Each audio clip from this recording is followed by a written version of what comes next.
All right. Hello again, adventurers, and welcome to another exciting in-depth review. Today, I'm going to be doing an in-depth review for the Phantasy Star Tabletop Role-Playing game. Now, a quick reminder, if you do enjoy this stuff, please like the video, subscribe to the channel, hit the bell icon to turn notifications on. All those things are super, super important. No! Let's talk about this. For anyone who is unfamiliar with the term Phantasy Star, way back in the before times, there was this little game that came out called Dragon Quest or Dragon Warrior. I can't remember which one it was. In the States, it was different because copyright's a thing, or trademarks, technically. And after that, another game came out called Final Fantasy. Before both of those, there was the Ultima series, and there was lots of things. But RPG games were getting really, really popular, and Nintendo kind of had a bit of a monopoly on them. And so Sega wanted to have their own RPG series, and so they were able to do that by creating the video game Phantasy Star for the I think it was the Master System. It was one of the Sega consoles. It was the precursor to what we call the Genesis here. I think it's the Mega Drive in Europe. But anyway, so it was meant to be this kind of answer to Nintendo's RPG monopoly and greatness, because a lot of the best RPGs that had ever come out had come out on the NES and the Super NES, or the Famicom and Super Famicom. So Phantasy Star did some really interesting things. It was kind of a mixture of science fiction and fantasy. It had first-person dungeons. The main character was a girl, and I mean, that's just crazy. But it's a really, really cool game that started an entire series that technically continues to this day. The current iteration of Phantasy Star is actually Phantasy Star Online 2 New Genesis, which has so little to do with all of the games that preceded it that it's almost insulting. But it is a fun game to play. I played it for a while, a few years. And I really, really enjoyed it. I think the original Phantasy Star Online 2 is a better game, just in general. But New Genesis is flashier and there's more explosions. So there's that. And the way that they tell their stories is a little bit better. The story itself sucks. Anyway, so that's where Phantasy Star came from. And so the Phantasy Star tabletop role-playing game is meant to help you kind of mimic those old school Phantasy Star games. Specifically, and they're not talking about every single Phantasy Star game that's ever been put in. This particular book covers the original Phantasy Star, or PS1, Phantasy Star 2, Phantasy Star 3, Generations of Doom, which was my first Phantasy Star, and it's still my favorite, despite the fact that most people don't like that one. Phantasy Star 4, The End of the Millennium, which is the best of the first four Phantasy Stars. It is a phenomenally good game. Phantasy Star Adventure, which I don't actually remember, Phantasy Star Gaiden, and then Phantasy Star Online and Phantasy Star Zero. So Phantasy Star Online 2, New Genesis, not in here. The Phantasy Star Universe and Portables is a series, which are the same series, are not kind of reflected in here. It is just those games. But they are very, very interesting. They're a large portion of my childhood. And yeah, now they have a TTRPG. So this is going to be an in-depth review. And when I say in-depth, I mean in-depth. I'm going to go chapter by chapter, sometimes page by page. I'm going to talk about the things that I like, the things that I don't like, the things that I think they did well, the things that I think they need to do better. And that takes a long time. But if you just want to know if you want to pick up this Giga game, you don't want to sit through like a 2 or 3 hour long video just to figure that out. So I always start these off with a section that I call, Should You Buy This? And I separate potential buyers into 3 different groups. The first group is a group that I call players. Players are people that are going to be sitting down at a table and primarily, not exclusively, but primarily playing a single player character and interacting with everything else at the table. The second group is a group that I call GMs or Game Masters. They're a person that is going to sit down at a table and primarily, not exclusively, but primarily run the game. They're going to be designing the encounters, running the NPCs, all that fun stuff. Obviously, they have different wants and needs than the players do. The third group is a group that is often overlooked. I call them Lorehounds. Lorehounds may never actually sit down at a table to play the game, but they're really interested in the world and the lore around it. Obviously, they have different wants and needs than the other 2 groups. So, should you buy this? Well, let's find out. The first group. Should players buy this game? So, for anyone who doesn't know, the Phantasy Star TTRPG is a 5e hack. And what I mean by that is it uses the 5e OGL. Specifically, I believe it actually uses the new 2024 version of it, because all of this stuff, a lot of the stuff in here is actually very reminiscent, or is taken directly from 5.5 or the 2024 reboot, whatever you want to call it. So, if you are familiar with D&D 5th edition, specifically 5.5, this is going to feel very familiar to you. But probably my favorite thing about this game is it is not D&D 5.5. I did in-depth reviews of all 3 of the 5.5 books. For the most part, I was very much underwhelmed. The only one that I had a really positive experience with was the Dungeon Master's Guide, and that was mostly because it took the time to basically teach you how to be a new Dungeon Master, which has never been done in the 50 plus years now that D&D has existed. They have never actually taken the time to go, oh, by the way, this is how you become a game master. And there was a lot of good tools for both new game masters and very established game masters.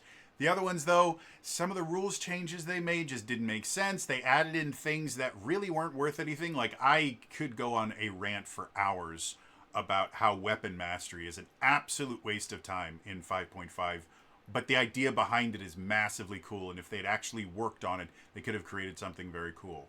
Well, the Phantasy Star TTRPG does that. They got rid of a lot of the bloat that the game doesn't need. Things like feats. It's not that I'm anti-feat. I liked how feats worked in 5th edition. But in 5.5, they added so many more, and they added so many of these other things. Like, they tried to fold everything into feats. Like, weapon fighting styles are now feats. Your backgrounds give you a feat. Everything gives you a feat. Your level 19 ability from your class is a feat. And it just kind of watered down what the feats could do, and a lot of them just really weren't all that useful. Also, the whole dual wielder feat mixing with the light property and the quick property, whatever it is, that whole nonsense was stupid as hell, and didn't need to be a thing. They never actually clarified it, which annoyed the hell out of me. So anyway, let's get back to this. The Phantasy Star TTRPG gets rid of a lot of the stuff that didn't work and folds it back into stuff that does work. And so overall, you have a much more streamlined version of 5.5 in here. And they rework the things. Like, they have weapon masteries in this. However, almost all the weapon masteries actually do something useful, as opposed to the weapon masteries in 5.5. You have like 2 that actually change how you play your character, and then all the rest are mostly pointless. So the weapon masteries in this are much better. But in addition to weapon masteries, each weapon type has its own feature built into it. Like probably the quote-unquote most useless one, which is still very useful, the claws weapon type, as in, you know, but they're not, they're like Wolverine claws, like, I'm the best at what I do, bub. Their kind of feature that's built into the weapon, this is not a mastery, this is just an aspect of the weapon itself, is you can draw both of them at the same time, whereas any other light weapon, you have to draw one at a time effectively, because you can't draw, or you have to waste an action to be able to draw the other one, because you can't draw 2 weapons simultaneously, and there is no dual wielder feat that gives you that ability for free. But there's other ones that do a lot of really, really interesting things. Like for the rifle, if you shoot someone within a certain range, you do more damage, or you do something extra. I can't remember specifically what it was. We'll go into more specifics when we're going through that chapter. But it's really, really interesting, because now, instead of just having this weapon mastery feature, and then if you don't have weapon mastery, then it really doesn't matter what weapon you use, which has been true in D&D probably since its beginning. Weapons are effectively a damage die and a number of hands. Like, that's all they have ever been. Sometimes they change a damage type. But it's it, you know? A scimitar is a slashing D6, whereas a short sword is a piercing D6. That's all they are. Nothing else changes when you use a scimitar versus a short sword. They have the exact same damage. The exact same damage die. They just do a different damage type, which, due to the fact that there's very few creatures in 5th edition that are actually either weak or resistant to one of the physical damage types and not all of them, it really doesn't matter which damage type you have. It's pointless. They are just pick the one that sounds the coolest. In the Phantasy Star TTRPG, that's not how it works. Every single weapon type works differently, and they have variants of them. Like, they have daggers is one of the weapon types, and daggers in Phantasy Star are so much cooler than daggers in D&D. Like, dagger in D&D, don't get me wrong, daggers from like a blade smithing perspective, daggers are actually remarkably difficult to make compared to something like a knife or something like that. Like, daggers have double edges, and, you know, a lot of times you have to have like a diamond cross section. Like, they're significantly more complex than just, like, you know, a knife that you use to cut things open with. Daggers in the Phantasy Star universe, you hold them up like this and they curve around you. So you basically have, like, you hold them upright, but they kind of work in like a reverse grip kind of thing. They're just massively cool. And if you do hold them in kind of reverse grip, then it just kind of curves over your arm. And so they look really, really cool. There's a variant version of the dagger called Knuckles, which is basically how they do their unarmed strikes. So effectively what that means is if you have proficiency in daggers, you also have proficiency in knuckles, because knuckles are just a variant on the dagger. And so any character that can use a dagger can also effectively fight unarmed without having to be a monk and deal with all that stuff, which is a very interesting way to deal with that. And it also solves one of the biggest issues with monks, which is the idea that 9 times out of 10, monks can't use magic weapons, and they don't get all the cool stuff associated with magic weapons, because a lot of times, at least for their martial arts attacks, they have to use unarmed strikes. So, and you kind of see that in the Phantasy Star TTRPG over and over and over again.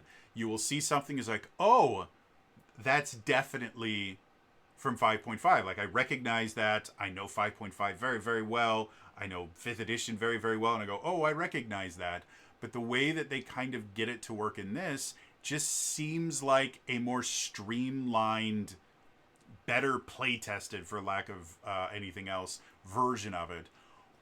Which was my biggest issue with 5.5 anyway, was the fact that I just don't think they play tested it long enough. They wanted to get it out for the 50th anniversary of D&D, and it had a problem.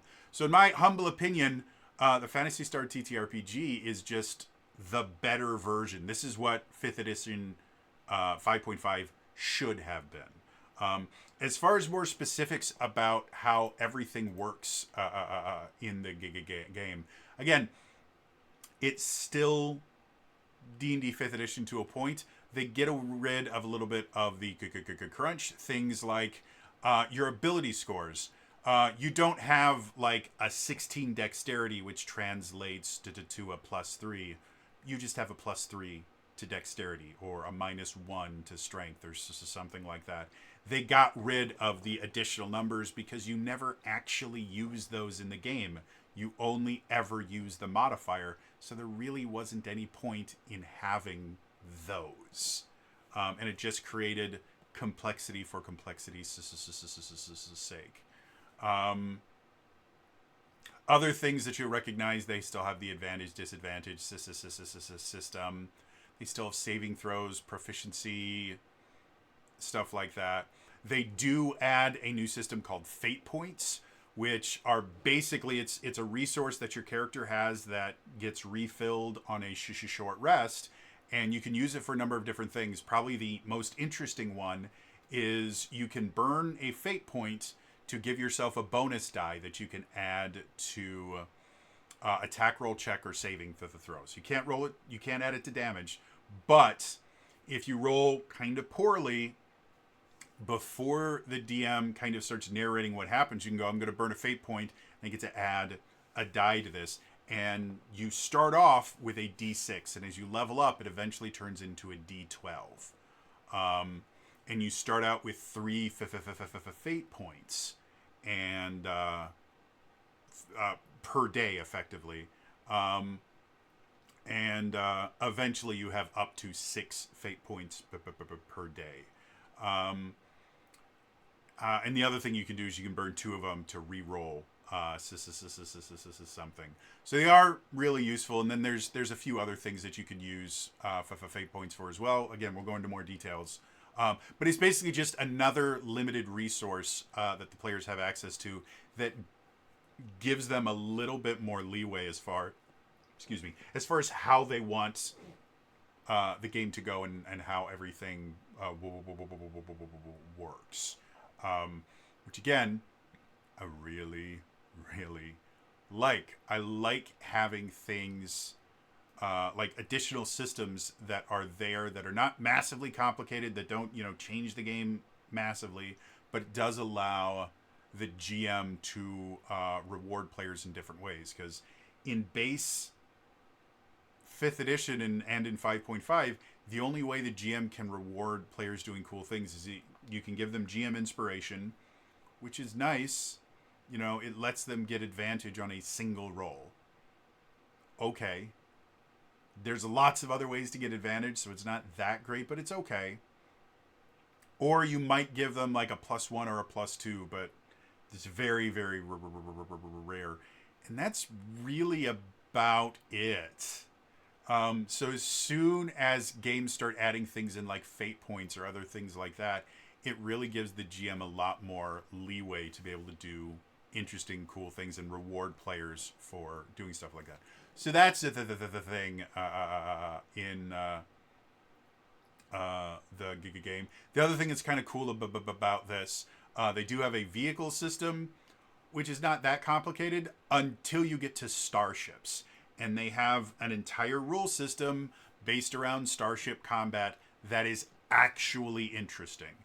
Basically, the way it works, you have a pilot that gets to actually move the ship. and then everybody else has a position on the crew of the ship, and they can do a maneuver. And each different position has different maneuvers that they can do. Like the pilot can do, the pilot gets to do maneuvers too. So the pilot can do certain things. The gunner can do certain things. The technician or engineer, I can't remember what the thing is right now, what the title is. They have certain things, and the group together gets to choose, okay, which one of these maneuvers happens first, second, and third. So yeah, like there's a lot of really, really cool stuff in here.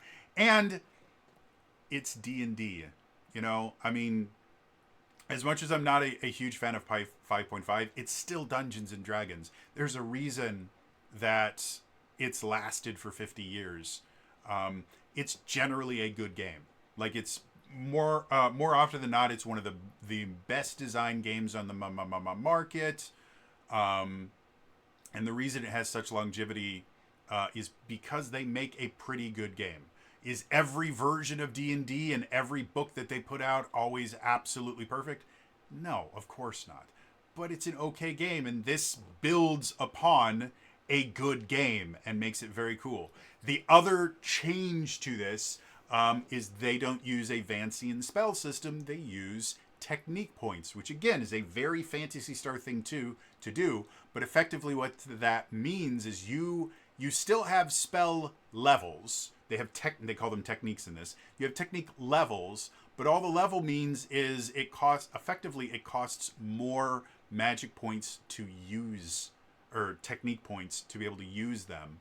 And you are not limited to maximum of 4 first level spells, maximum of 4 second level spells, or the idea of, well, now that I have 5th level spells, I'm almost never using my 4th level spells. And so I just always have 4 first level spell slots that I never do anything with. Nope. In this, because you just have a pool of technique points, use them however is most useful for your character. It also means that the spells themselves, balance for them has to be a little bit different. And when we go through the spell section, we'll talk about that more. But it does make for, as far as I can tell, I haven't run the damn game yet, but as far as I can tell, this looks like a very smooth running game. There's very little bloat to it. Which is kind of an impressive thing when you start with something like 5th edition, which, again, 5th edition in and of itself was relatively well streamlined, but they still had a little bit of bloat in there, and 5.5 added to the bloat when it didn't need to. So, yeah. So, overall,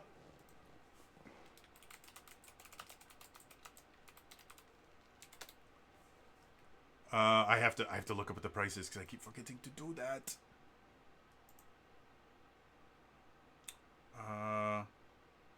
Right now,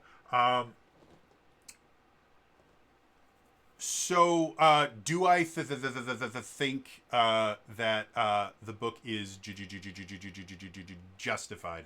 I'm gonna try that one more time. Do I think players should buy this book? Well, so there's 2 different versions. You have the physical book, which runs for $69.99, and then you have the PDF, which runs for $29.99. Now, the physical version, at least as of recording this video, you do get the PDF for free when you buy the physical.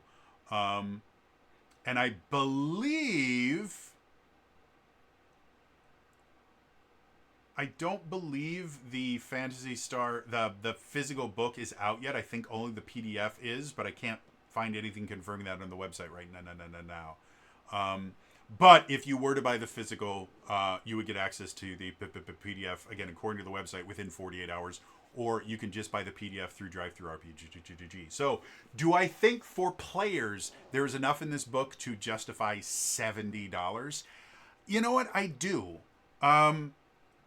The entirety of the system is in here, so you don't have to have 5th edition. You don't have to have the 5th edition books or the basic version of 5th edition in order to play this. In fact, it would probably make things more difficult because they do make a few changes to streamline the things. So this is an entire TTRPG in a single book. and it's a good RPG. Like, I got excited reading it. I want to play this game.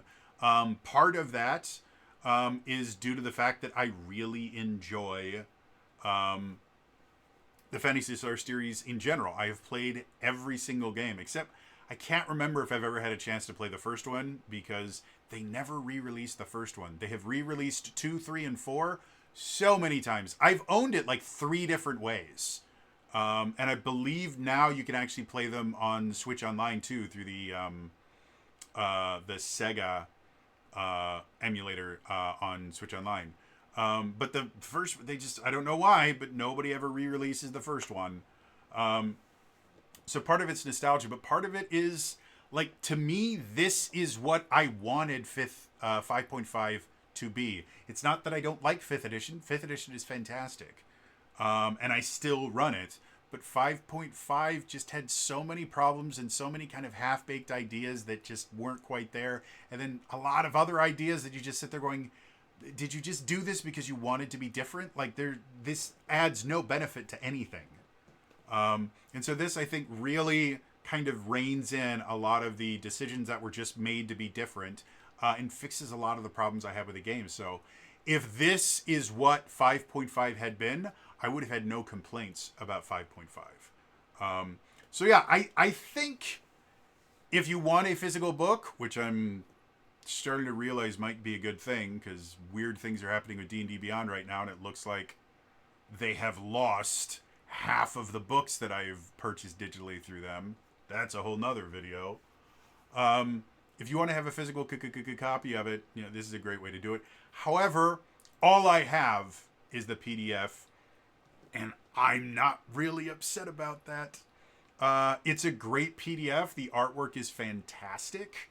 It reads very, very well, and $30 for an entire game system is hard to argue with.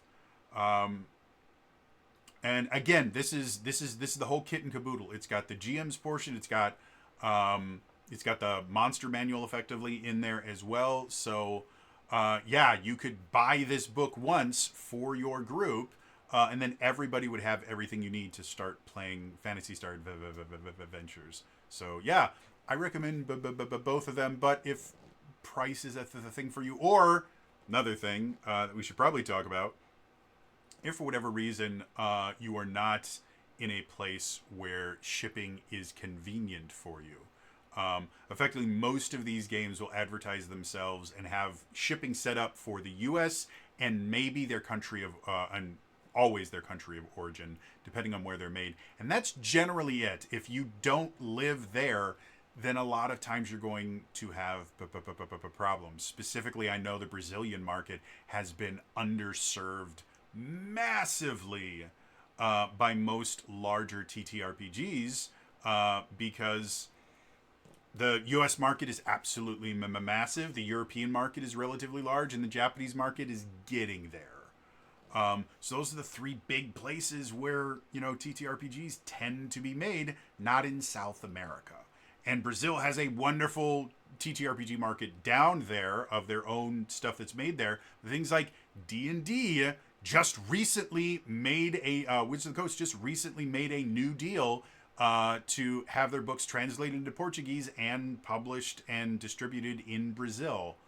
And there's a lot of other ones that it just doesn't get there. So if shipping isn't something that is very fun for you, the PDF is absolutely wonderful and works very, very well. So, moving on.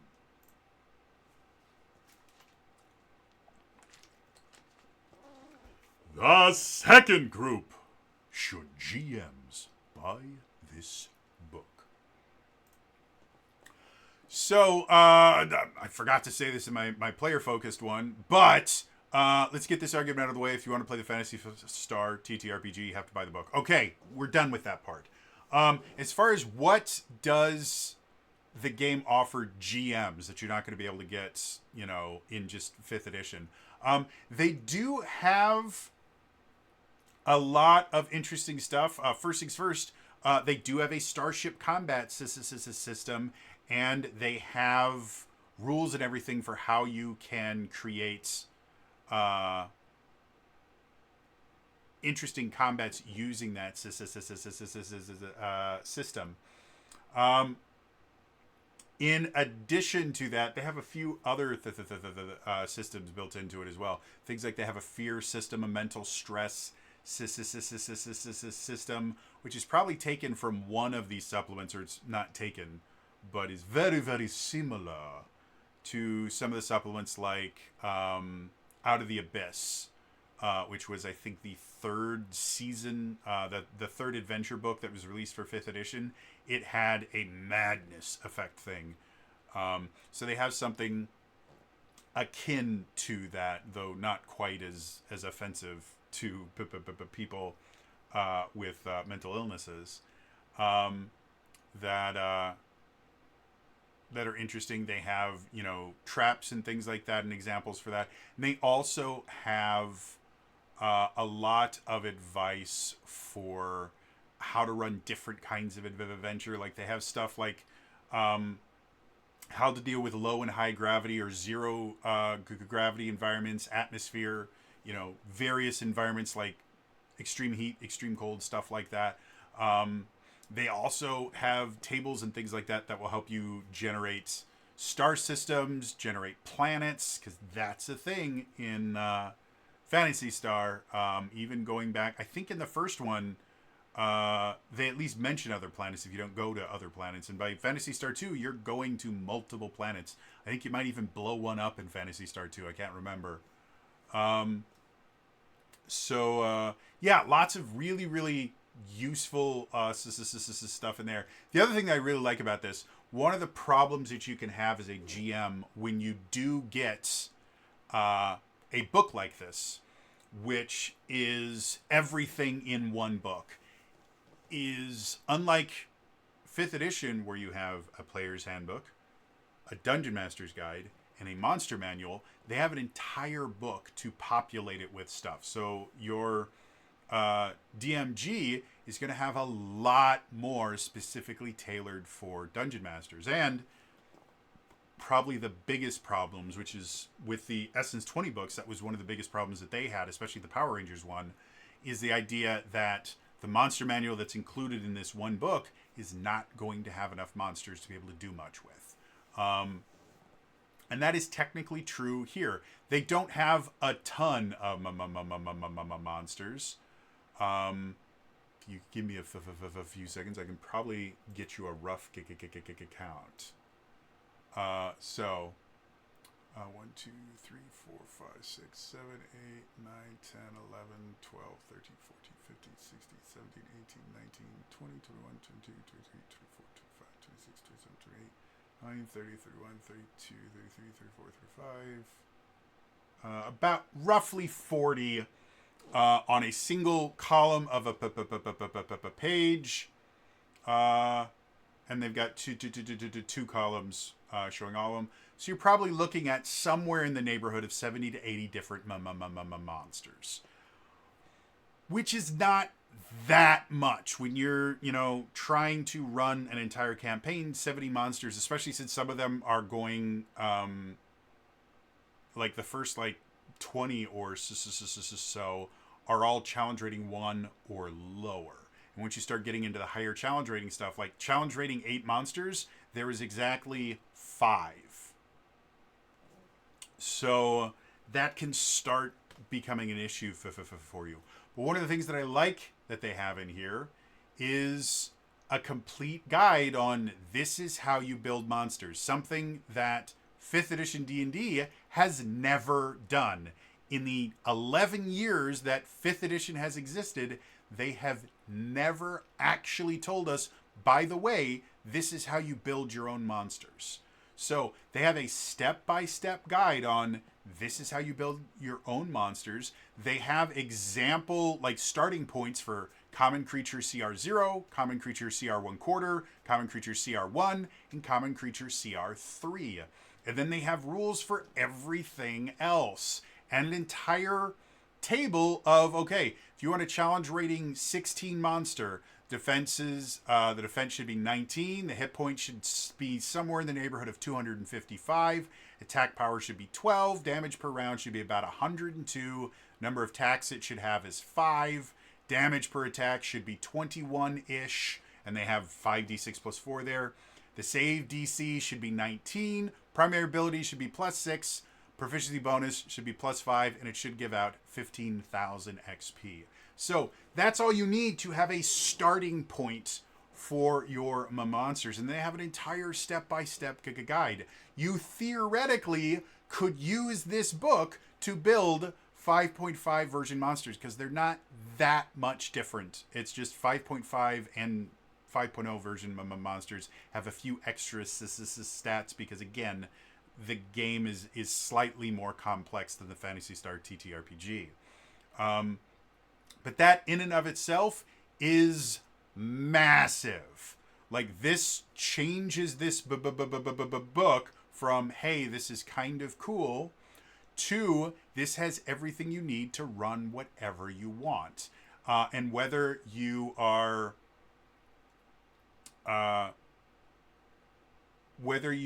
simply reskinning monsters or building them from scratch, you have literally everything that you need in here.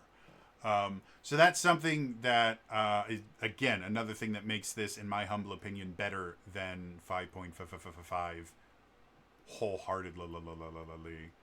And then, yeah, like I said, they've got vehicle systems and starship systems and lots of other really cool stuff that you could do in here. And they have variant rules, like for starship combat, the crew and crew member roles. You have pilot, gunner, and technician. But they have a variant called a co-pilot. And that allows for different stuff to work. And it's really, really cool. And it's really, really fun.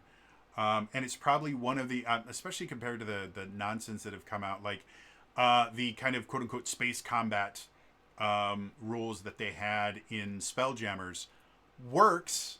Like, it's not that it's bad in any way, shape, or form, but one of the things that WotC seems to get really, really hung up on is the idea of, well, once we create something, we will never throw it away, we will never stop it, or anything like that. No. And so they try to force the shipboard combat into the regular combat system, and it works. It's just not the most refined thing. This doesn't. They have their own starship combat system. And players are not using their profession, which is what they call classes. They're not using their profession abilities. They're using abilities that are built into their crew member role. And that just makes it work better. So, yeah. So, do I recommend this for GMs? 100% yes. Even at the $70 for the physical version of it. It's definitely worth it. Again, the system itself is robust enough and crunchy enough that players are going to be able to create interesting, unique characters. But it is streamlined enough that you're not going to feel overwhelmed by all the different things. Again, there's a lot of tools in here that means that where the book itself falls short, anywhere that it falls short, they give you enough information for you to be able to kind of pick up that slack, which isn't something that D&D is especially good at doing. It's not that they're horrible at it, but there's certain things where they just like to kind of go, well, if you run out of monsters, just wait until we get more. And they don't take that approach. So love that to death for them. So yeah, for $70, I think it's a fantastic fantastic investment. Even if you don't decide that you want to play this, the rules that they have for creating monsters are still a better look into 5th edition monster design than anything that WotC has published, despite the fact that monsters don't work the exact same way in Phantasy Star as they do in 5th edition. There's enough core 5th edition in here that this will still be useful for you if you just remain playing 5th edition. Again, it won't be perfect. You will have to change some things, but it's still more than WotC's ever given us. And then obviously, if $70 is worth it, $30 is definitely worth it. So, yeah, moving on. The third group. Should Lorehounds buy this book? One of the problems with an all-in-one TTRPG book like this is printing books is expensive. Even if you're printing them in very large volumes, you have to keep your page count as small as physically possible. And generally what that means is you have to make every single page and put every single page very data rich. And generally what that means is for Lorehounds, you guys lose out a little bit because they don't have a whole lot of space for lore. They have to put, well, this is how you play the game, and then they can go, oh, by the way, here's a little bit of lore. Go find out the rest. There's a bunch of video games you can play. There's a bunch of wikis you can look at. We don't need to put all of that in here. So when I was first kind of going through all of this, I was a little bit worried, especially since, again, this is taking notes from 5.5, which threw most of your lore away. To the point that it was upsetting to a lot of different people just how much lore they just threw out the window. This one, when you're just going through the book itself, you do run into that a little bit. Like, the first profession is the Guardian. And this is the lore for the Guardian. I'm gonna read the whole thing, so, sit back, get some popcorn. This is obviously going to be very, very long. Guardian. Heroic defender and champion of justice. Example of guardians include Alice Landale, Rolf Landale, Aiden, and Aaron.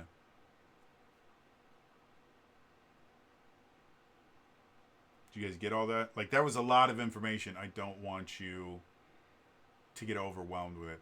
So, yeah, there's not a ton of lore there. Whereas, again, if we go back to 5.0, every single class had at least half a page, if not a full page, of just lore. Before you got into any mechanics, they had little stories that they told about clerics or paladins or rangers or anything. It was very, very cool. Really got you into the class. 5.5 and this, you get a sentence or two, and that's really it. However, they do have some interesting descriptions and things like that that'll kind of hold over Lorehounds until they get further into the book. Things like the level 2 Guardian features called Fury Strike. You move with blinding speed and channel your energy into a powerful attack. As an action, you teleport, and that sort of gets into the specifics and everything like that. So there are little bits of lore and description kind of peppered into various places. You do get a little bit more lore when you start looking at more lore-based things like the different species. You have androids, humans, and Newmans. Each one has, 3 or 4 paragraphs specifically talking about where they come from, how they fit into the lore and everything. And then all of their kind of traits will have a little bit of lore mixed in. And then they have some extra species, the Dazolians, Motavians, and Muskcat. Which Muskcats, there's only been one in all of the Phantasy Star series that I'm aware of. Anyone that's Phantasy Star fans, if I'm missing another cat, like actual cat, in one of the games, let me know. But in Phantasy Star 1, you have a party of 4 people. You have Aelys, who is the hero.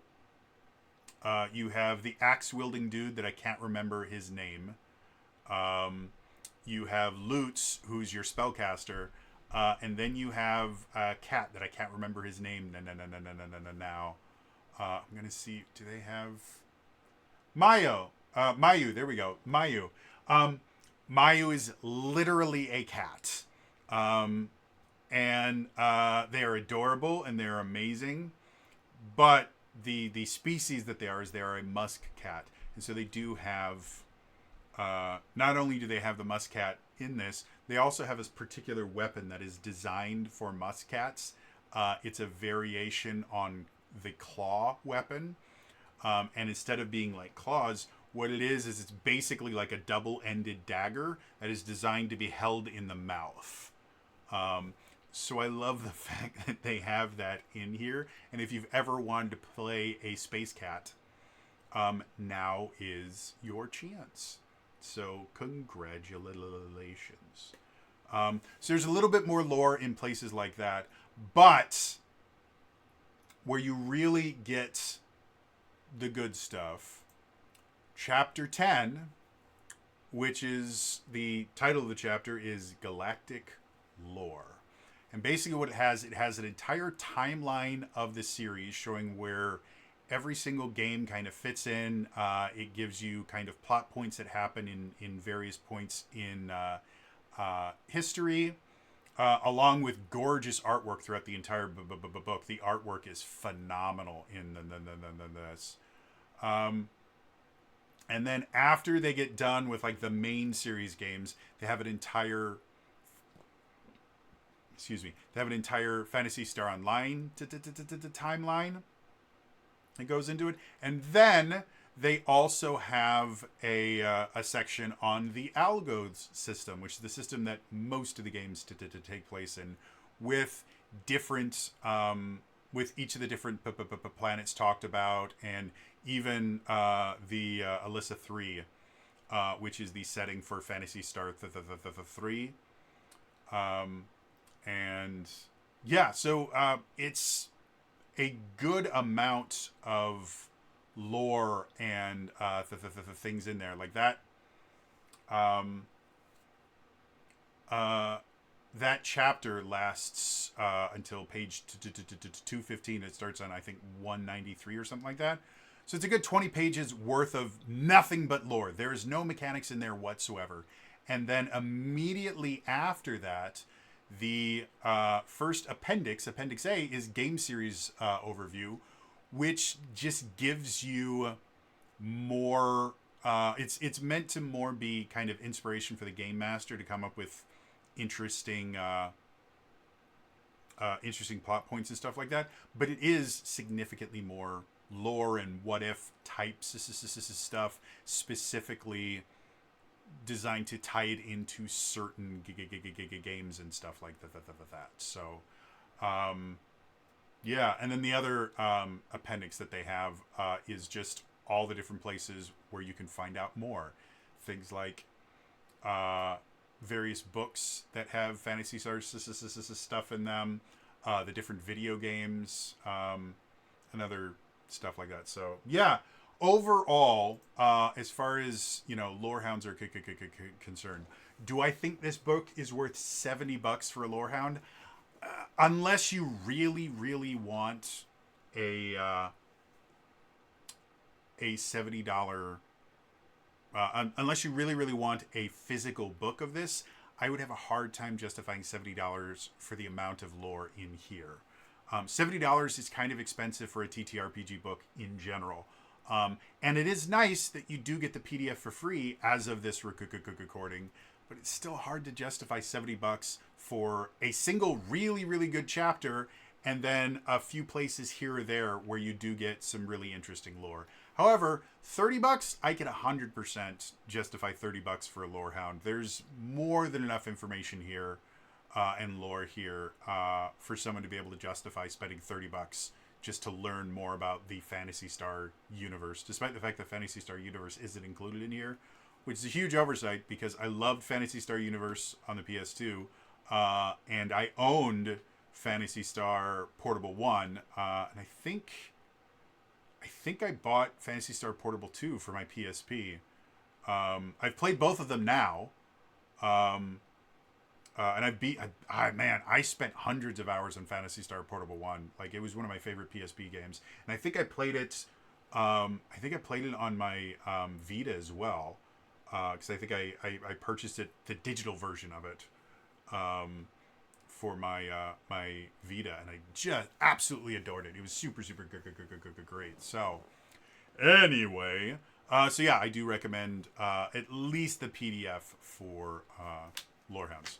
Anyway, moving on. So, quick recommendation recap. For players I think $70 is definitely justified. I consider this a better version of D&D 5.5, and there's a lot of cool, interesting systems in here that I think you're really going to enjoy. So $70 for the physical, definitely worth it. $30 for just the PDF, also very worth it.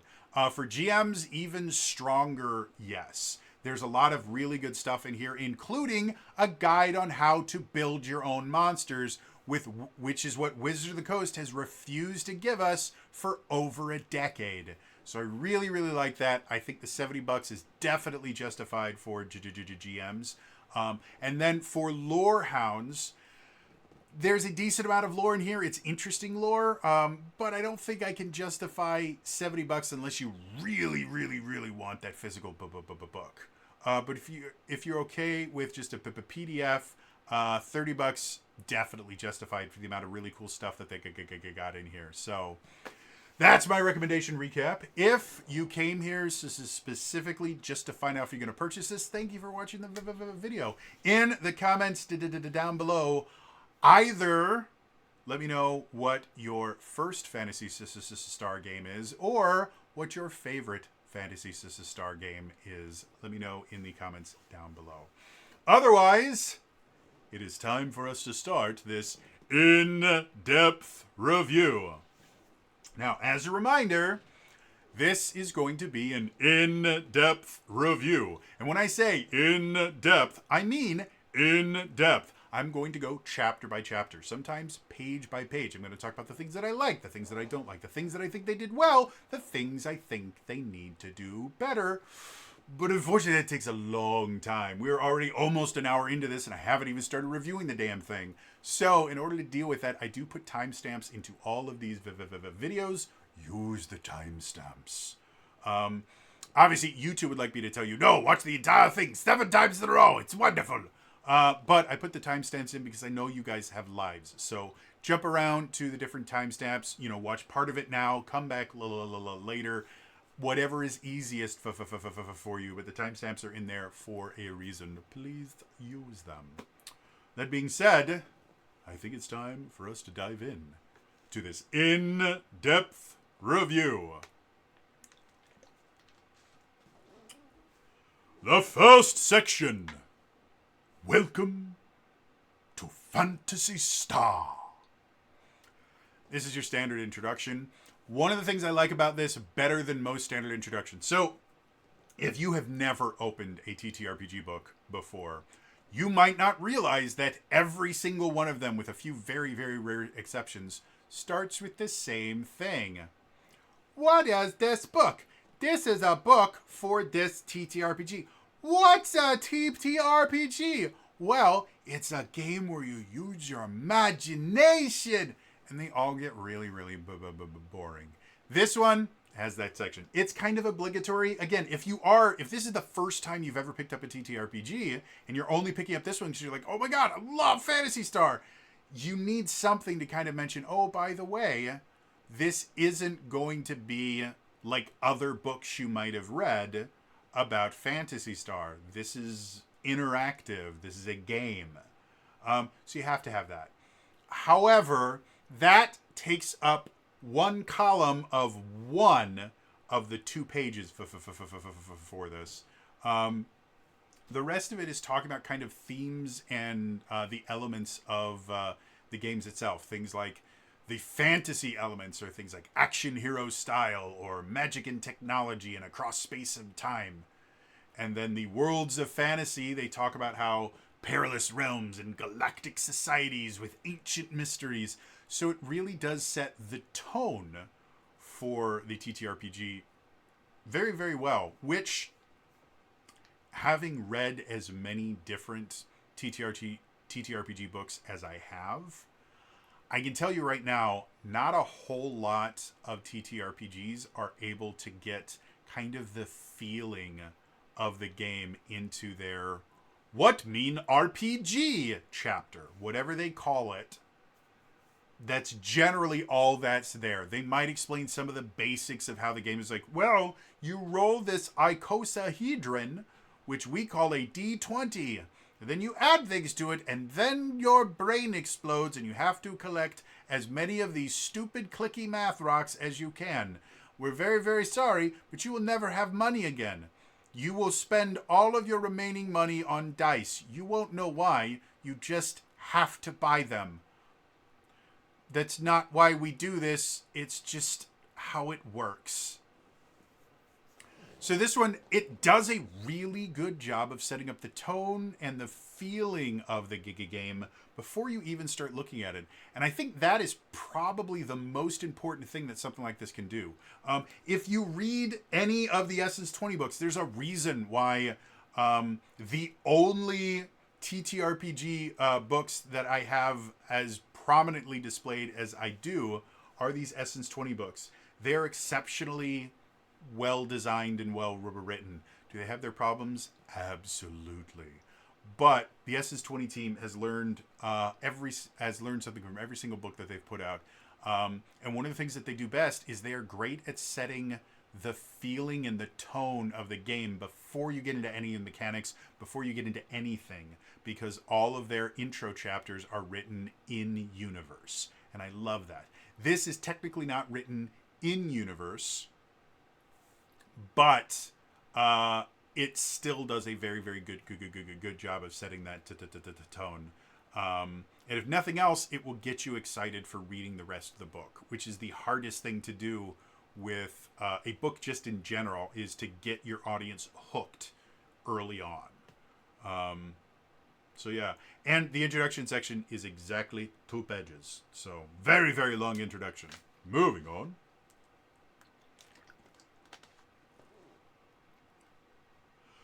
Chapter 1. Playing the game. I love this, I love this, I love this, I love this, I love this. One of the things that they stole from 5.5, they teach you how to play the game before they give you character options. That is wonderful. I'm very, very, very, very excited about that. And again, it does start off with, okay, this is how you GM, this is how you play. Very, very basic, nowhere near as in-depth as like the DMG gets, but still very useful. They do have examples. So like part 3, the GM narrates, they're talking about the flow of the game. They have a little example here where Matt, the GM, goes, okay, Rudo stays at the door. Looks clear for now. Kane, you identify the blinking panel as elevator controls. Sheer, the desk is cluttered with lab equipment and several data pads and data cards. Kane asks, I push one of the buttons to see if I can call the elevator. Matt, the GM, you push one of the buttons. You hear a low hum from behind the walls coming up from beneath you. Sheer goes, can I see if any of the files we need are here? Matt says, sure thing. Make an investigation check. Sheer rolls a d20 and checks her sheet. I got a 16. Matt, the GM, goes, that's enough to find it. You check through the mess of data pads and find one with the hidden research notes. Kane goes, nice. And it goes on from there. I really, really enjoy when TTRPGs put actual examples of the game, because early TTRPGs didn't do that, and you can read as much as you want of the rules and how they're supposed to work, but seeing an actual example of it always makes more sense. It's one of the reasons why videos about how to play D&D are exceptionally popular, because the book doesn't do a great job of teaching you how to play. It's not that it's bad by any means, but just having an example is significantly easier than trying to figure out what all these words mean when you apply them to actual life. As they go forward, again, they just talk about the basics of, the advantage-disadvantage system, ability modifiers, things like that. They have a skill system. They have different skills than what you're used to in 5th edition, but because it's different. The skill lists, I'll just read them off here. You have acrobatics, astrophysics, athletics, computers, deception, insight, intimidation, investigation, lore, mechanics, medicine, perception, performance, persuasion, sleight of hand, stealth, survival, and xenobiology. And the skill system in and of itself is slightly different than how things work in D&D. We'll go into that as we get to different sections. They do talk about the fate point system. This is something that's unique to Phantasy Star. Basically, at level 1, every character has 3 fate points they can do. They can use to do things like adding a bonus die to their roll, which starts off as a D6 and eventually gets up to a D12. So you make a D20 roll, and you're like, oh, that's not really good. I'm going to burn a fate point, and I'm going to get a roll a D6 to add to it. Very useful, game-changing, to be perfectly honest. Especially once you get up to like having a D12. Being able to add a plus 12 to a roll, pretty damn great. But there's other things you can do. You can do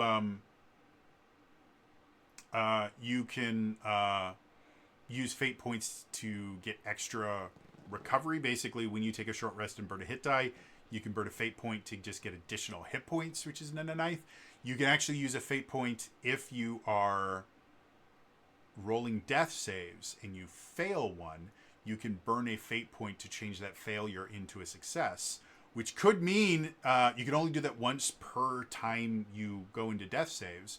But that could be the difference between, oh, shoot, that's my 3rd failed death save. Now my character's dead. And, oh, look, I survived. It can also be you've got 2 successes already. You just need 1 more to stabilize. And yet you rolled a fail. You rolled a critical fail, which is 2 failed death saves. You're like, you know what? Instead of that, we're just going to turn that into a success and then not have to worry about anything. So that I really, really like. I think that's cool and interesting and cool. The rest of the stuff, like they have stuff that you expect, like travel pace and food and water needs for like survival type play. They have an entire section on how combat works. Who'da thunk? And again, it's nearly identical to how 5th edition works. The big difference combat-wise is the idea of, instead of using the Vancian spell system where you have spell slots and spell levels, you have spells are called TP in this, or they're called techniques, and the thing that you use to cast techniques are called technique points, or TP. So it does make for a very, very different spellcasting system when you still have levels of technique points, or levels of techniques, but you don't have like technique slots or anything like that of a certain level. So you can just use your pool of technique points to cast whatever spells you want. And the way that they deal with the idea that if you were just to use a magic point system in D&D 5th edition, and get rid of the Vancian spell system, the game would break massively at higher levels, because you could only cast like 2 8th level spells and 1 9th level spell for most of the game. Like, they limit you there. And if you could just cast like 3 or 4 9th level spells, because everything is in spell points, that would massively break the game. Those spells are intentionally massively overpowered. But the way that they deal with that in this is anything over a 5th level spell is you have to actually have a class feature called Advanced Casting, which allows you to learn 6th, 7th, 8th, and 9th level spells, but in any given day, you can only cast 1 6th level spell, 1 7th level spell, 1 8th level spell, and 1 9th level spell. Very similar to how Warlocks cast high level spells in D&D 5th edition. So it really is kind of the best of both worlds, which I really, really like. The rest of it, again, is just very, very... If you've played 5th edition, you're going to recognize the vast majority of this stuff. Specifically 5.5, they almost copy pasted 5.5 into the role section. So, yeah. Anyway, moving on. Chapter 2: Creating Characters. Exactly what you would think it is. It runs you through the entire process of creating your characters. And again, they take the concept first step, where step one is create a concept. Which again, some people, that's how they create their characters. They go, oh, I got this really cool idea for a character. Let's find a way to fit the system to my character. But what is equally as common, if not more so, is people going, okay, well, I want to be a paladin, and I guess we'll go with this race and this background. Okay, now let's create a character out of this. So this one, the book tells you to go the concept first method. You don't have to. It doesn't break anything if you don't. It's just how it works. So you choose an origin, which is species and background. You choose your profession, which is what they call classes. You determine your abilities, which again, in this game, instead of having like, you have a 16 in dexterity, which means you have a +3 modifier, they just get rid of the base numbers. The normal array, the standard array that you can use for this, if you want to just do a standard array, is you get 2 abilities with a modifier value of 2, 2 abilities with a modifier value of 1, 1 ability with a 0, 1 ability with a -1, which is very similar to how the standard array works in 5th edition. In 5th edition, standard array is 15, 14, 13, 12, 10, 8, which has the exact same modifiers as this one. You just don't have to deal with basically the half numbers.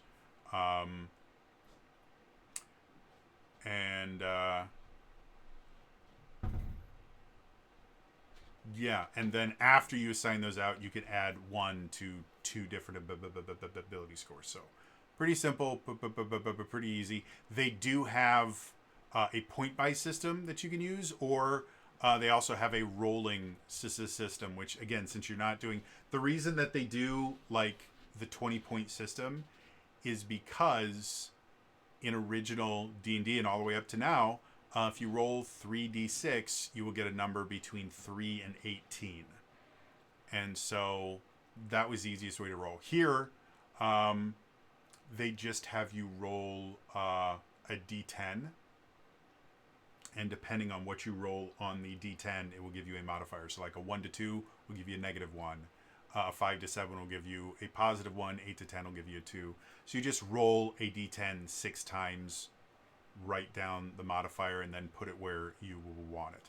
So still able to do stuff like that.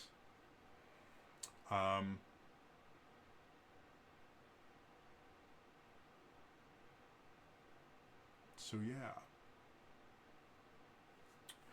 In addition to that minor change, skills work a little bit different. In 5th edition, you are either trained or untrained in a skill, and you might have expertise. Like, that's all there is. In here, you get skill ranks that you can invest in skills, and basically for each rank you add to a skill, it's an additional +1 to the skill to check. So the skills are still associated with an attribute, so you're still going to be adding whatever the base attribute is to your roll, but then if you have additional skill ranks, it does that as well. So not particularly difficult to do. And then basically every time you level up beyond level 1, you'll get 1 skill rank to add to one of your skills, and then at 5, 11, and 17, you get 3 skill points instead of 1. So yeah, it's a slight bit of extra complexity that I don't really think changes the game that much, especially with how streamlined other things are. So I'm okay with it. Do I think the skill rank system absolutely 100% needs to be a thing? I don't know. But it does work, so yeah. They have all the leveling stuff. Again, super simple. Then we get to character origins. And again, we start with the 3 core species. Now, the reason why there's only 3 core species is when you look at the Phantasy Star Giga games, that's all there is until you start getting to effectively into Phantasy Star Universe and Phantasy Star Online 2. There really only were 3 kinds of characters. You had your humans, you had your Numens, which were kind of like magic associated humans, effectively elves, kind of. And then you had your androids, which are also called castes in the Phantasy Star Online series. And that's all there's ever been. So yeah, the 3 races that are built into the game are androids or castes, which you get to be a robot. They do have something kind of interesting in Phantasy Star Online. Castes, because they are entirely mechanical, can't actually use techniques. That's something that's limited to humans and Numens. So they actually do have a variant where a variant rule set in here that allows you to play or basically effectively force androids to not be able to use techniques. However, there are ways to get around that because they have special items, which we'll get into later in the review, called caster kits, which is effectively a mechanical recreation of a spell. So you can have technically spell casting androids or castes while also limiting yourself to, well, androids can't actually cast spells. So they have a mechanical version of that. I love that. I think it's amazing and fascinating. And it's a really, really cool system in general. So yeah, very, very, very, very happy with that. The next one is human. Human, for the most part, is, in my humble opinion, feels a little bit underpowered. Just because, again, since there's no feats in here, that's kind of one of the big things for humans is their additional feats. And in 5.0, they would give you a bonus to all of your attributes scores. Neither of those things are a thing in Phantasy Star. So what they get is they get proficiency with a tool or vehicle. They get 2 additional fate points at first level, and they can restore fate points on a short rest, which everyone else has to take a long rest. And they get some additional ranks and skills for their normal one. But then they also have variants where, depending on the environment that you lived in, you can replace those additional fate points with some other stuff that's interesting. So I like that. And then Numens are space elves, is what it is. They do have an innate casting feature, so they have just automatically have spells. Yeah. After we get through with those, we have the alternate species, which don't show up in every single Giga game. But you have the Dazolians, which are from the planet Dazol, I think it is. Dazolis, there we go. And they kind of look like wrinkly old humans. And then you have the Motavians, who are from the planet Motavia. And they're basically birds that went to the gym every single day. They have like the heads of birds, and they're blue. But everything else about them is like very large and muscular. And that's effectively based on one of the characters from Phantasy Star 4 was Motavian, that carried a big old axe. And then the last one, like I said, is Muskcat. You can be a space kitty. And that's not like, Muskcat is not like a cat girl or something like that. No, you are a literal space cat. that are adventuring with an adventuring party. I love it. I think it's amazing and wonderful. So yeah, and then we go into the backgrounds. If you're familiar with how backgrounds work in 5th edition at all, you won't really be surprised. One of my only things that I'm not pleased about, which again is because they copied 5.5 instead of 5.0. One of the things I liked about backgrounds in 5.0 is they all had a background feature that was unique and allowed you to do something you couldn't do any other way. This, it gives you some skill points, gives you some equipment and money. Simple, easy. It's mostly a role-playing tool, not really something that's designed to be very useful mechanically. But they do work. You know, there's nothing wrong with them. They have a thing called story bonds. Basically a way to kind of link your character to the story. Again, entirely roleplay focus, so you can use it or you can ignore it as much as you want. And yeah.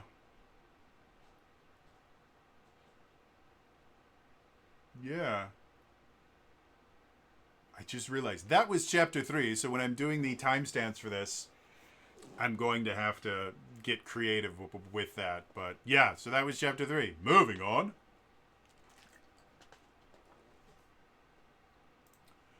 Chapter 4. Professions. Is your character classes. I've got to say, despite the fact that, again, these are much more streamlined versions of classes than you're going to get in 5.5, which effectively means having more than one of any of these classes, you're going to start feeling redundant very, very quickly. Each one of the classes does have a subclass, so there is some variation, and the subclasses do change how you play the character. Since there's only 2 for each one, they did take kind of 2 massively different paths for these subclasses.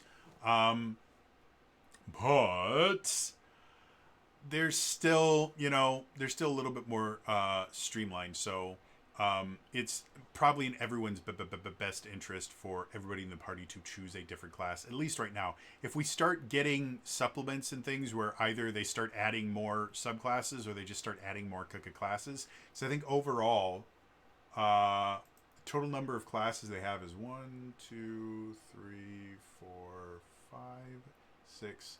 They only have 7 classes, whereas D&D launched with 12. So it is a little bit more limited, but the classes themselves are really cool. Things like the Guardian. The Guardian is effectively a paladin, but it does have some interesting things. One of the kind of defining features of the Guardian is this ability called Fury Strike, which basically, as your action, you can teleport to an unoccupied space next to a target you can see within a certain distance and make a weapon attack against the target. If it hits, it deals extra damage, and if it misses, they still take some damage. So the Guardian actually has kind of a teleportation aspect to it, and they're also a caster, effectively. They work basically as like a half caster. So as much as, yes, the Guardian, they have regenerative force, which is lay on hands. They also have a bunch of techniques and things like that you can use. So you kind of have a mixture between like a Guardian and a spell, or a Paladin and a spell sword. And then your choice of subclass, that they call Guardian paths, are going to kind of modify how you can do things. The spell system is interesting, to say the least. Or the technique system, as they could call it in here. I have not been able to read through absolutely everything in here because it's a very, very long book and I don't want to read through every single spell. But if you played Phantasy Star, you're going to recognize spells like Foy and Sue and Jyrez and Jizan and Nafoy and all that stuff. Like, all that stuff exists. And it does allow you to create characters very similar to like Reese from Phantasy Star 3, or what are their examples in here? So yeah, Rolf from Phantasy Star 2, which they actually, the picture of the Guardian is a full body portrait of Rolf from Phantasy Star 2, who is a super cool character, and his character design is awesome. I love his character design. He's in kind of like a military-esque blue uniform, but then he also has like a white chest piece and bracers and leg guards and all this other stuff. So it's a cool looking character design. And then obviously they have a weapon mastery system. When we get to that chapter, we'll talk about it more. But I'm just going to tell you guys this right now. The weapon mastery system in the Phantasy Star TTRPG is so much better than 5.5. Like a million times better. It's amazing. Yeah. The two Guardian Paths, you have Champion and Slayer. Champion is going to be more your sword and board protection style paladin. Slayer is a vengeance paladin. Like there's no other way to say it. They even have a Oath of Enmity, which they call Slayer's Mark, and other stuff like that. So cool stuff, very interesting stuff. The next thing they have is a Hunter. Hunter is a ranger. However, it's an interesting one. Again, because of how the technique system works. Again, the Hunter is effectively a half-caster, which isn't technically how the Ranger works. Technically, yes, they do work as a half-caster, but just because of how Hunter's Mark is set up, most Rangers don't end up casting a ton of spells. Mostly what they do is they cast Hunter's Mark, and then they use their bow or their dual wielding or whatever they're using, and they're mostly a weapon-based class. Something that I do not understand the hard on that everybody has for this, but they have Hunter's Mark in here, which is perfectly fine, but it's a concentration ability, and I don't know why 5th edition is so hung up on Hunter's Mark having to be a concentration ability. It doesn't need to be, and it screws with the Ranger so much. It makes it so that they can't cast a lot of the most useful spells because they require concentration. So if they would just stop, make it a class feature or something, which they do here. You're not casting a spell, you still have to concentrate on it. It's just annoying as hell. However, from what I've been able to see, because they effectively expect you to always be concentrating on Hunter's Mark, from what I've been able to see, it looks like a lot more Hunter spells don't require concentration and aren't concentration-based abilities. Like one of their spells they have is called like Burst Fire or something like that. Basically what happens is you hit someone with a ranged attack, and then as your bonus action, which they call special actions in this, you can cause that to explode and do more damage to the original target and to everyone around them. So that makes for a really interesting way to play the Ranger. Abilities like that allow you to basically burn a special action to increase the damage or change how your attack works makes the Hunter a really interesting character to play.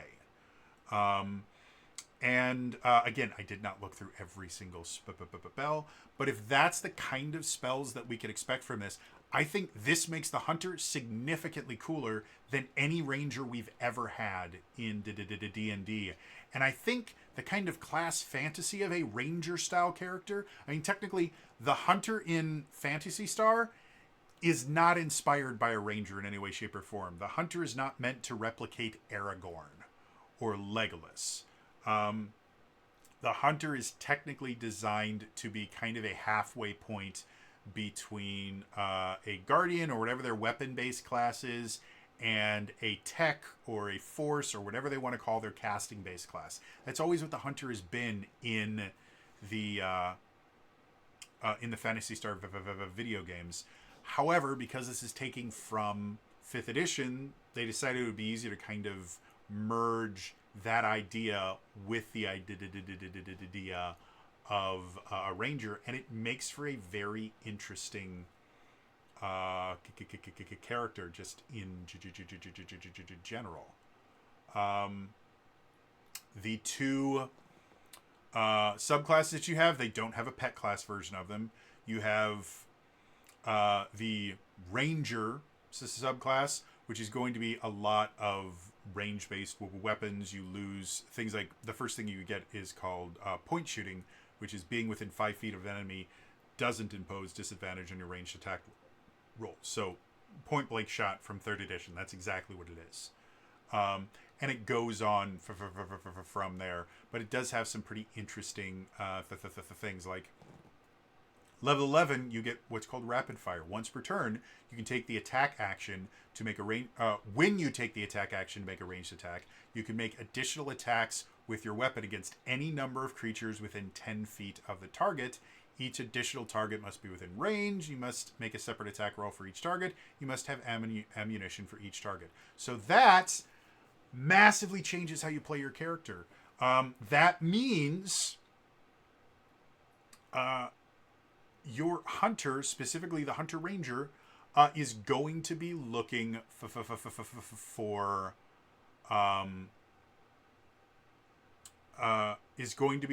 targets to be semi close to them, because they can go and shoot multiple targets, which is really cool.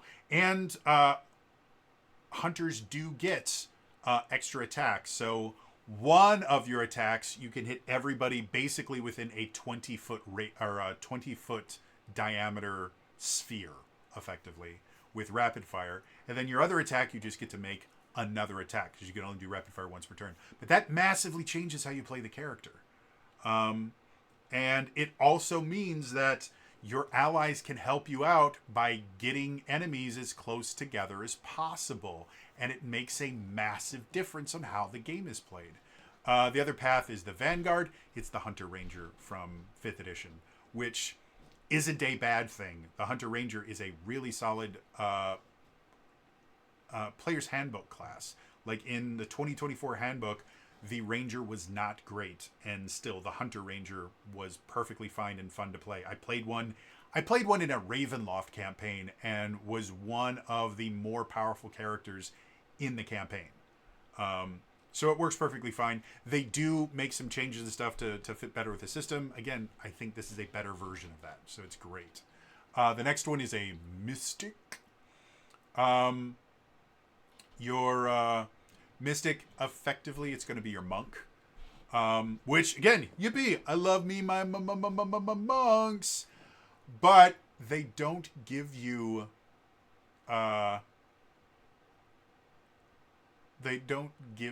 any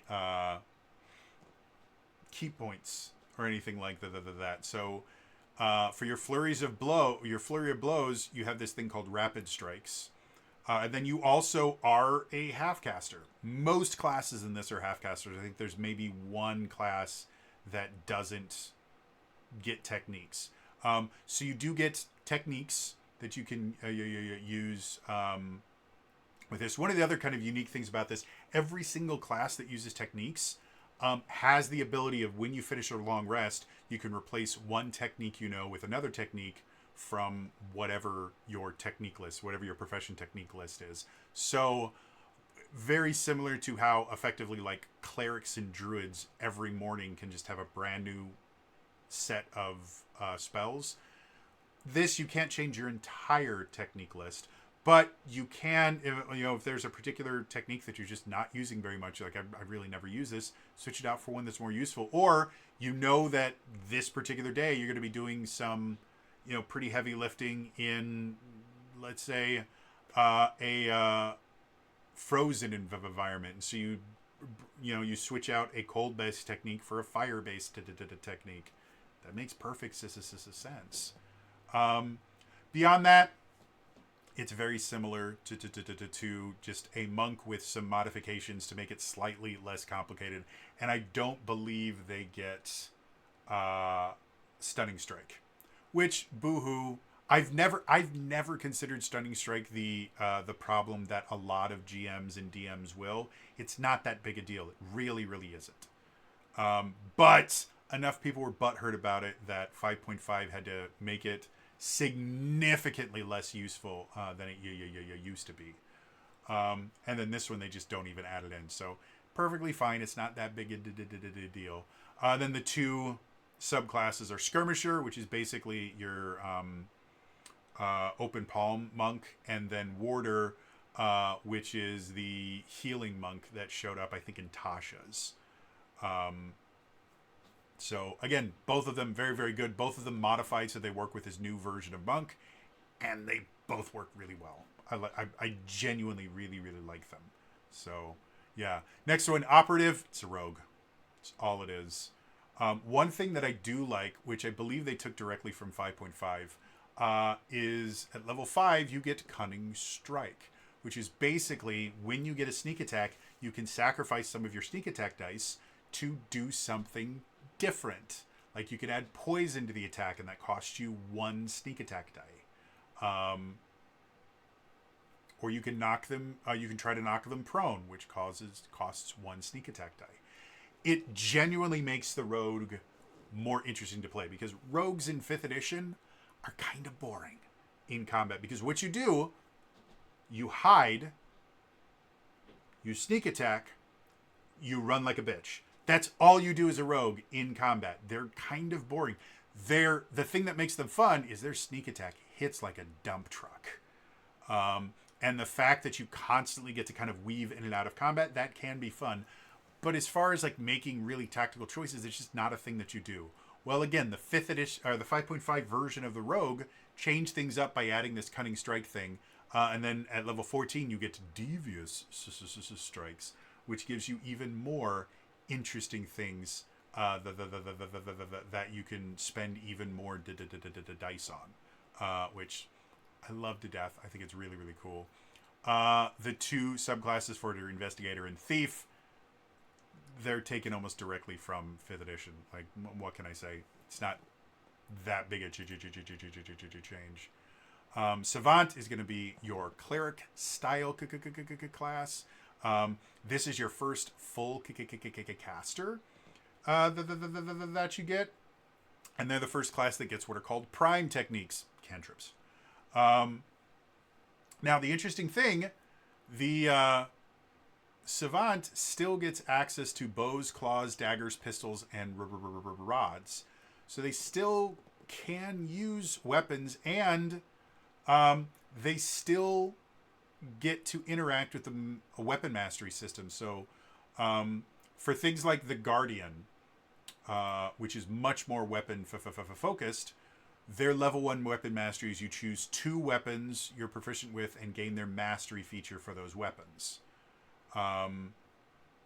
So for the Savant, you only get 1 weapon mastery feature, which again, in 5th edition, the only things that makes different weapons different is their mastery feature. Otherwise, they're just a damage die.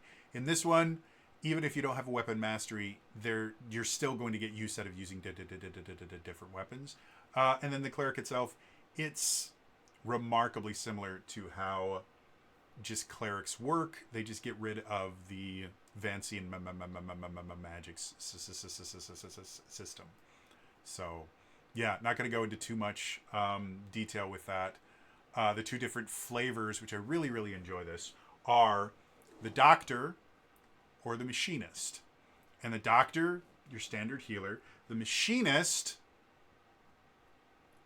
really good example.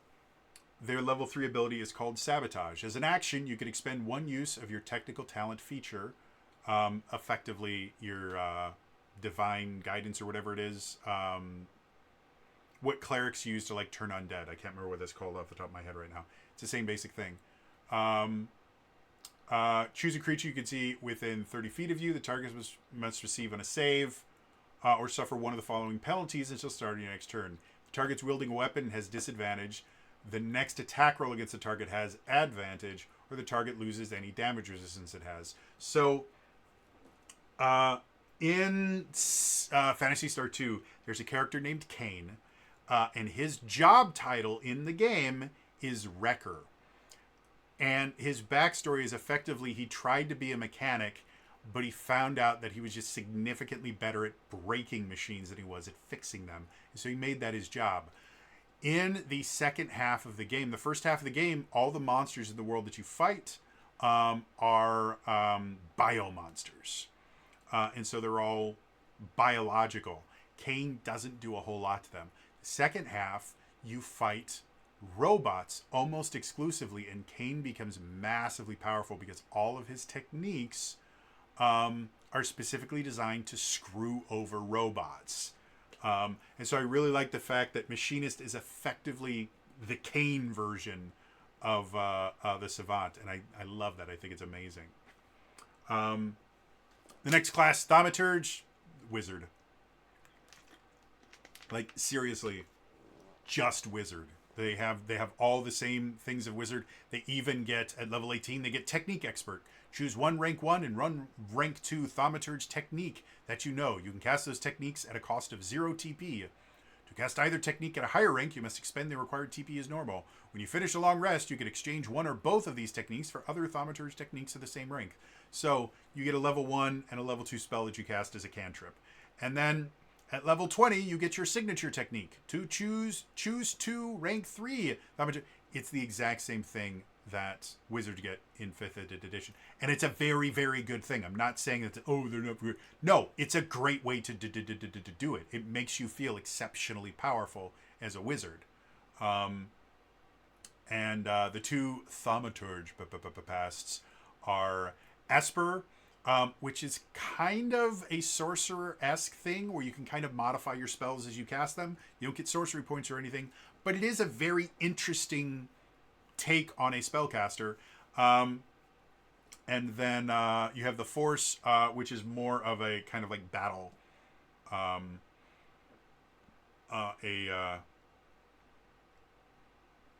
battle mage, effectively. You have like a Force shield, very similar to like the War Mage subclass in D&D 5th edition. Not a direct copy or anything like that, but kind of in the same vein. Which is cool. I like that. Moving on, the final one is the Warrior. It's a fighter. Like, it's all it is. It's a fighter. They didn't really change a whole lot because you don't really need to change a whole lot with the fighter. The fighter just works. The 2 different flavors. You have the Commando, which is a Battle Master, and you have the Paragon, which is kind of your champion fighter.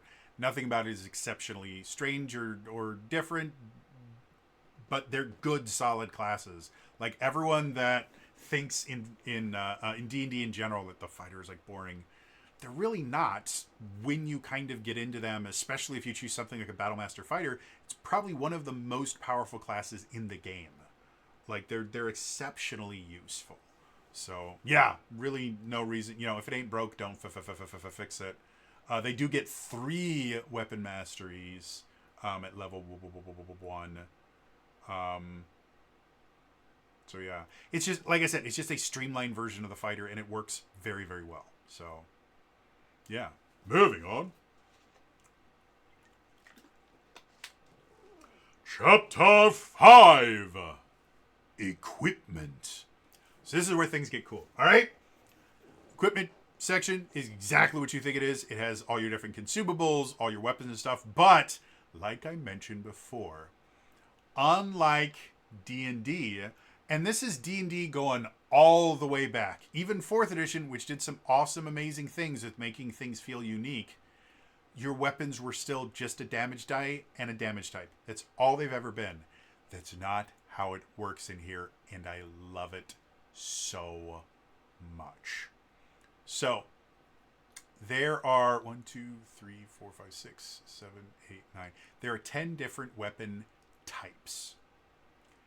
Each different weapon type has a different set of features. So, the weapons are axe, claw, dagger, greatsword, rod, and sword. Those are your melee weapons. And for ranged weapons, you have bow, pistol, rifle, and slasher.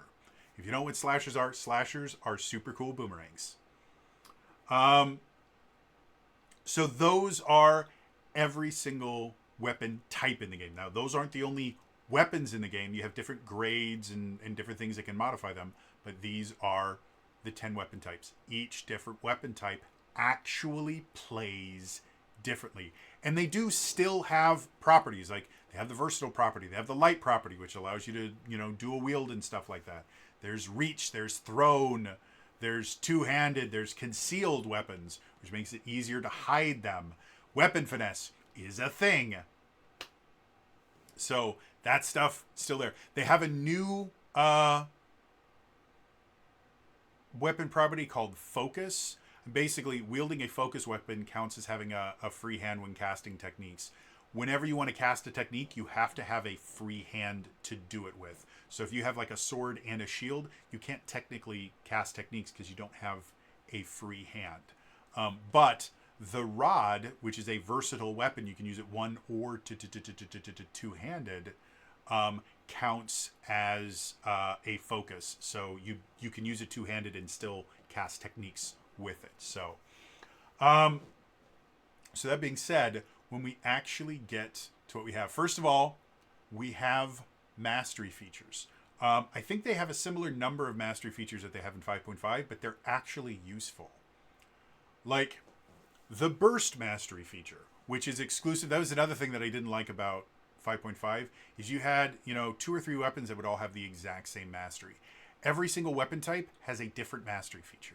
So the burst feature is exclusive to pistol type weapons. How burst works: once per turn, as an attack action, you can target up to 3 creatures within 5 feet of each other and within this weapon's range. You must expend 1 piece of ammunition per target. Each target makes a dex save. On a failed save, it takes this weapon's damage, but don't add your ability modifier to the damage unless that modifier is negative. So, the way that this specifically works is as an attack action, which, if I'm reading it correctly, they do have errata for this. I'm just going to see if there are changes specifically. No, it doesn't look like they changed anything. So, me reading this, so as an attack action, so this is you making an attack, and with the extra attack, it says when you take an attack action, you can make multiple attacks. So you can do this only once. You can replace basically one of those attacks. Instead of making an attack roll, they have to make a saving throw against your weapon, and it basically becomes an area weapon. That is massively cool.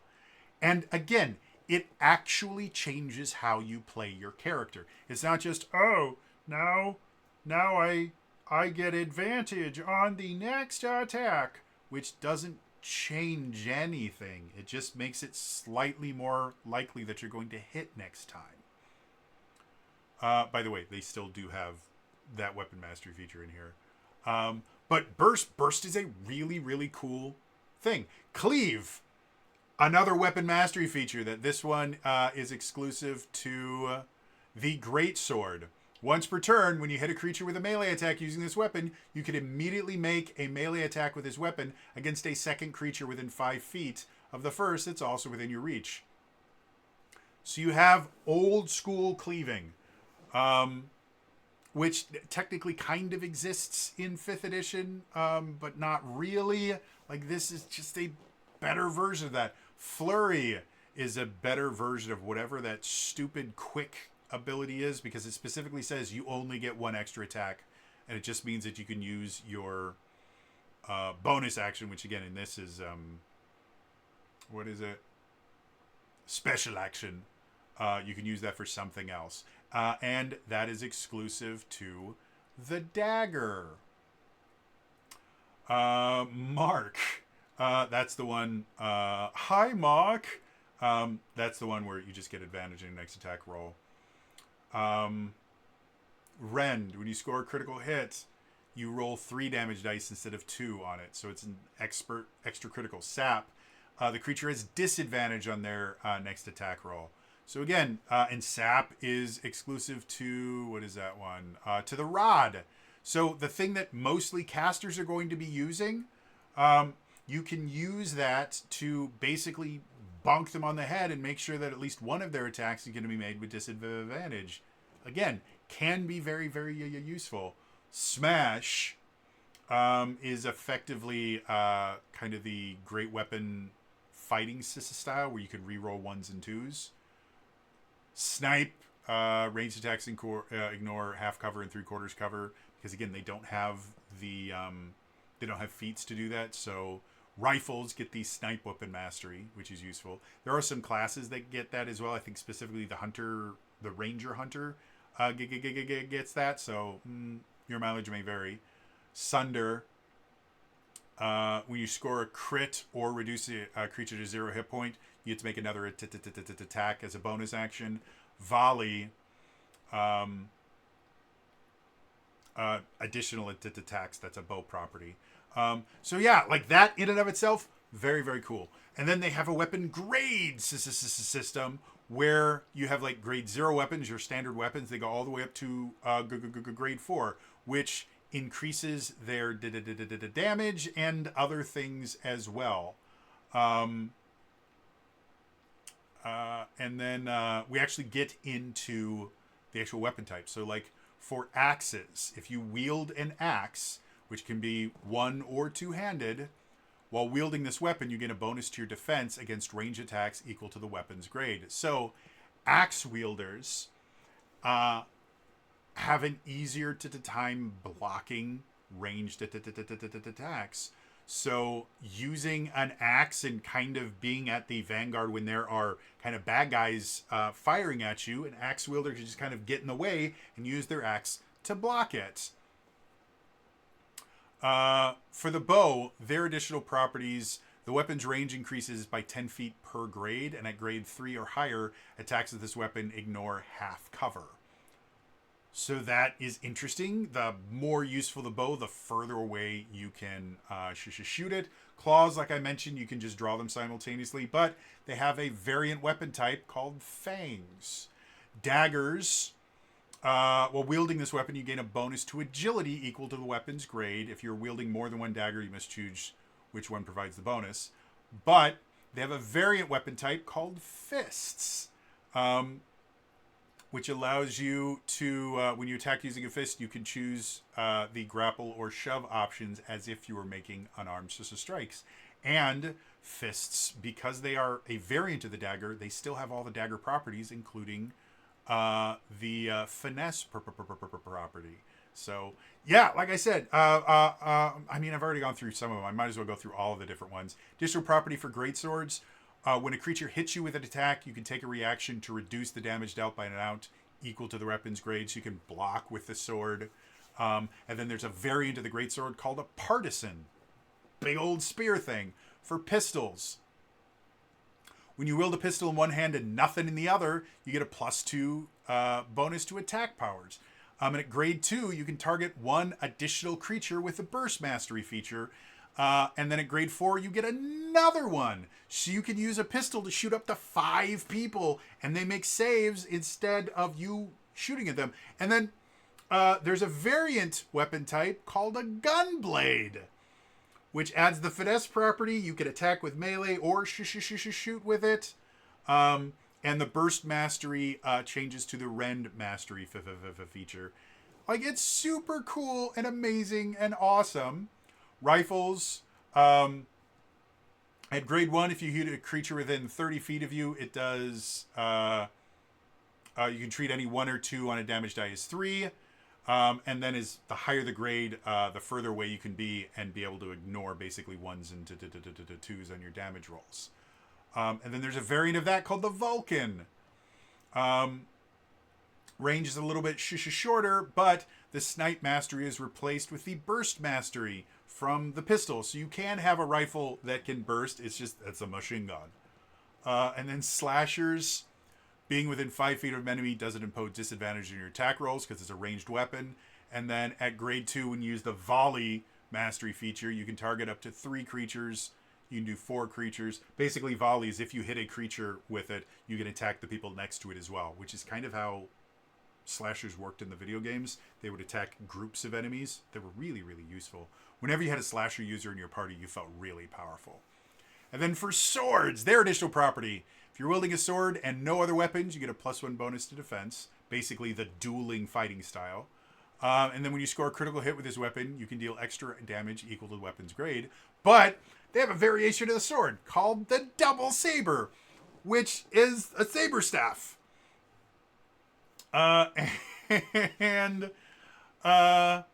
When you attack with his weapon, you can attack. You can use a special action to attack with the other end of it. So yeah, I mean, massively cool stuff. Like I said, every single weapon and the variants makes your character actually play differently. Again, this is what 5.5 should have been. And if they'd taken more time in the oven with it, it probably would have been. So I'm guessing it's one of the reasons why it took so long for the Phantasy Star RPG to actually come out, because they were kind of baking and making this stuff work well. You have armor. It's exactly what it sounds like. It works almost identical to 5th edition. You have shields. Again, works exactly the way you would expect it to. Then we have a bunch of different consumables. Some of them are very, very interesting. Things like an escaper. It's a grade 1 consumable. When you activate it as a use action, you and up to 3 willing creatures within 10 feet of you become invisible, and you each teleport up to 30 feet to an unoccupied space, and the invisibility lasts for a round. So effectively, it's a ninja vanish thing, which is amazingly cool. And again, an exceptionally useful thing to have. If you think about 5th edition, magic items, like you use them all the time. But as far as like mundane, just consumables, really the only thing that you ever use are potions. Everything else, like, I mean, how many people use ball bearings or caltrops or anything? They exist, and you can use them, but they're not that useful. Escaper, massively useful thing. And there's tons of other things. There's a telepipe, which allows you to literally teleport you and your friends to somewhere safe. They have one that's called a canceller. While the canceller is active, your steps make no sound on any surface. You have advantage on dexterity stealth checks that rely on moving silently. Stealth field. You know, effectively the other thing that is exceptionally useful for rangers, but they don't get to use it very often because it means they have to drop their hunter's mark. Pass without a trace. Fantastic, wonderful skill. Canceller is a item version of that, which I love. And then we talk about the caster kit. So basically, again, what a caster kit is a mechanical recreation of spell casting effectively. There are 3 different varieties of caster kits. You have a battle caster kit, a protector caster kit, and I thought there was a third one. Am I not seeing it? Yeah, battle, protector. Nope, I guess it's just battle and protector. There's only 2. So what it is you put it on, and depending on what grade it is, you have access to a certain group of spells. Like for the Battercaster, you have Foy, Gen, and Shadow.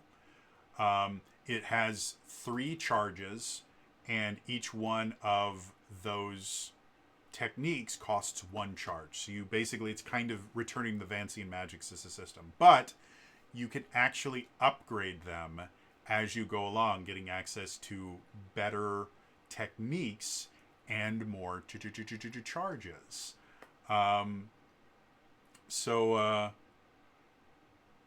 Yeah, like it's really, really cool. And again, if you want to do the whole thing where androids aren't allowed to use techniques, this is how you get around that from an in-game perspective. And then even if you are using, magic spells in general, having caster kits allows for kind of more customization of your characters. Like if you've got a savant that the techniques that they have chosen are much more along the healing lines, but you want to give them something so they can be a little bit more dangerous every so often, give them a battlecaster kit. So they have limited access to some more offensive abilities. Or again, you want your ranger to have more access to techniques that don't have them choosing between their hunter's mark and other things. Caster kit works differently. So yeah, it's a really, really interesting system that I absolutely adore. And then they have, miscellaneous gear stuff, bottles, flares, flashlights, yada, yada, yada. They do have some kind of cool ones, things like a grappling gun. night vision goggles, restraints, stuff like that, stuff that you kind of accept. Then one of the other things I kind of like, they do have what are called equipment packs, where basically it bundles together a bunch of different things and then just puts a price on it, so that if you just want to go, okay, well, I'm an agent, so what kind of stuff should I have? Well, an agent's pack includes a backpack, a pair of binoculars, a flashlight, 5 days rations, a set of restraints, 50 feet of rope, and a sleeping bag. It costs you 400 meseta, which is the currency in Phantasy Star in general. So yeah, I like things like that where they kind of group things together. As long as it's in the same book. If you guys remember one of my reviews, I got a little bit annoyed when they basically kind of created the same thing, and they kind of pitch it as, well, this will make it easier to build your character. However, most of the items in the packs were in a completely different book, and so it didn't make anything faster. It just added an additional step to everything, which annoyed me. So yeah, equipment packs, I think is super cool. Artisan tools, exactly what you would think.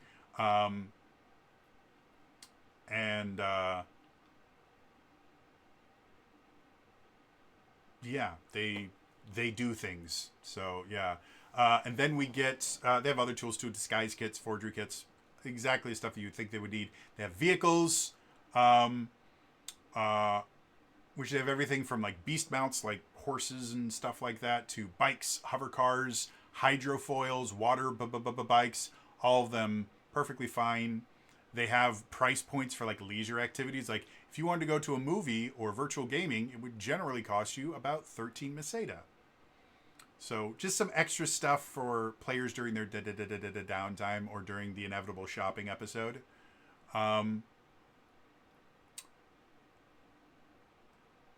They do have a crafting system specifically for grade 0 items.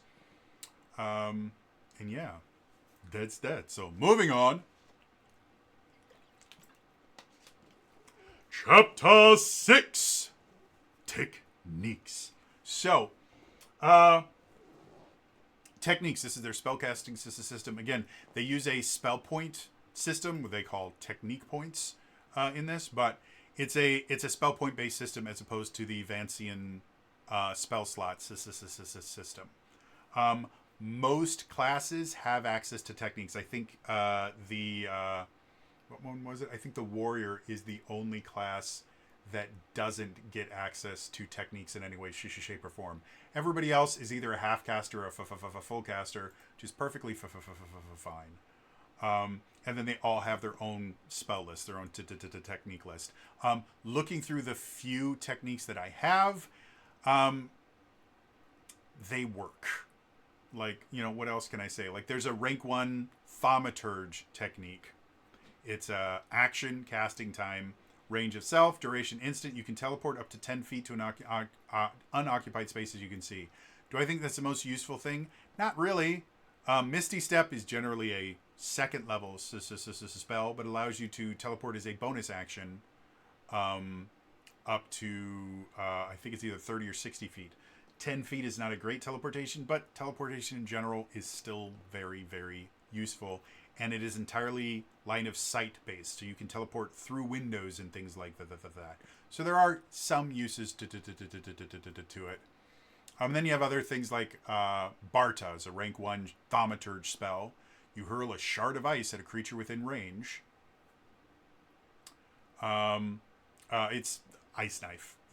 Does a D10 damage and it explodes and does stuff like that. So pretty simple.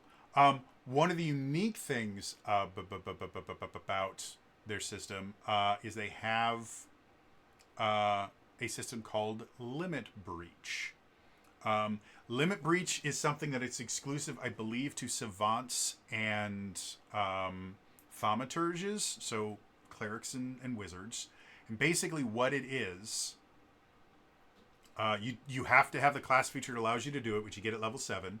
And basically what it does is if you don't have enough TP to cast a spell, you can limit breach it, which basically means you roll a saving throw, and you roll a specific check, and if you make the check, which the difficulty is based on the level of the spell you're trying to cast, you are able to cast the spell despite the fact that you don't have enough technique points to use it. So their example, if you wanted to cast a rank 2 technique, but you only have 4 TP, you could perform a limit breach to gain those additional TP. You can dumb it. You can do it a number of times equal to their tech ability modifier. So it's a limited number of them. And basically what happens, if you make it, you're able to successfully cast the spell.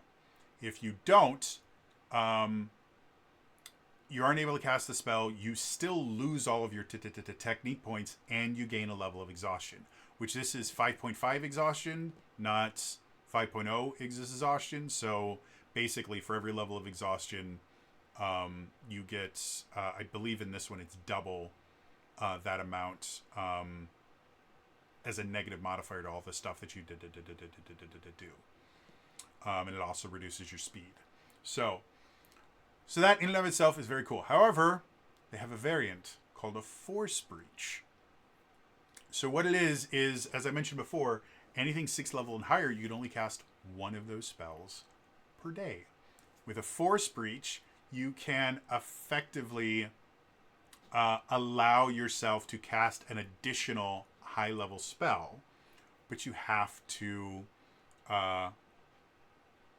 make your save. And this one is real bad because in addition to wasting the technique points for trying to cast that spell, you also take a number of d6 equal to the rank of the technique. So minimum, you're going to be taking 6d6 damage.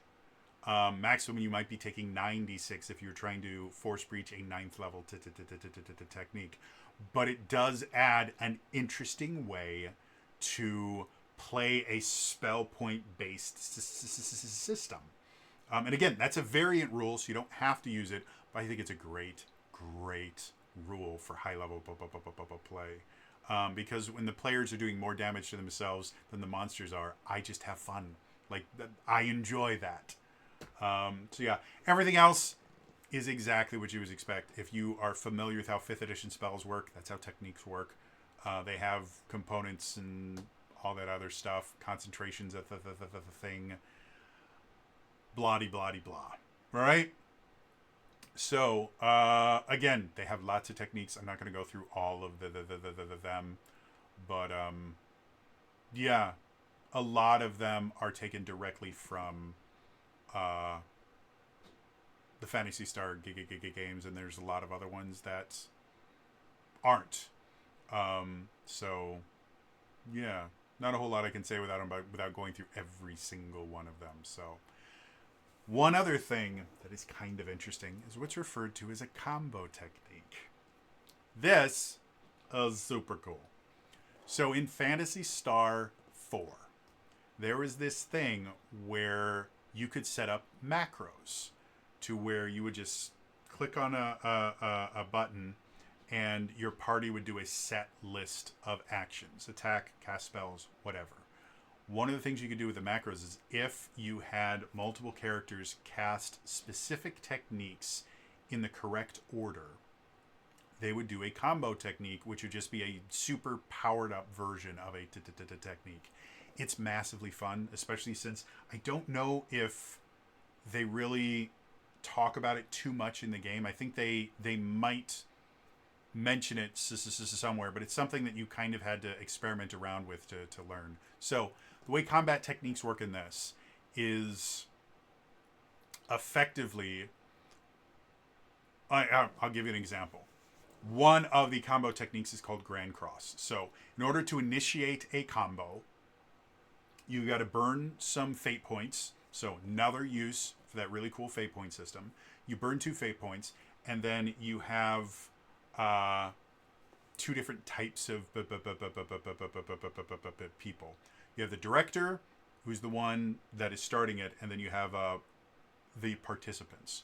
So for the Grand Cross, you have to be a minimum of level 6. Some of the combination techniques you have to be at least level 11 or 16 to do. So Grand Cross, level 6, you have to have 1 caster and 1 character wielding a melee weapon. Director takes a cast action, meaning they cast any spell.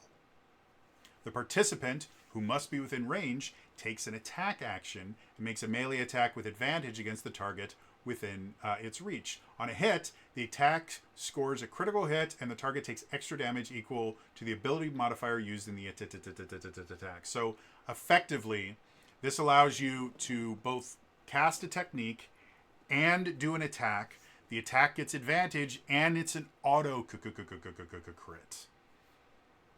That is really cool. The other thing that's cool about it is it basically pulls them up to you in initiative order. So even if their turn is not going to happen for, I don't know, 3 or 4 turns, by using a combo technique, it pulls them up to the director's place just for that action, which is a really interesting way to kind of modify initiative. And there's lots of really, really cool techniques in here. Now, I don't think it is particularly well described as far as how it works. Like, I had to reread Grand Cross like 4 or 5 times to really understand why this was worth burning 2 fate points to do. So I don't think it's particularly well described, but it is a very, very cool system that I really, really love.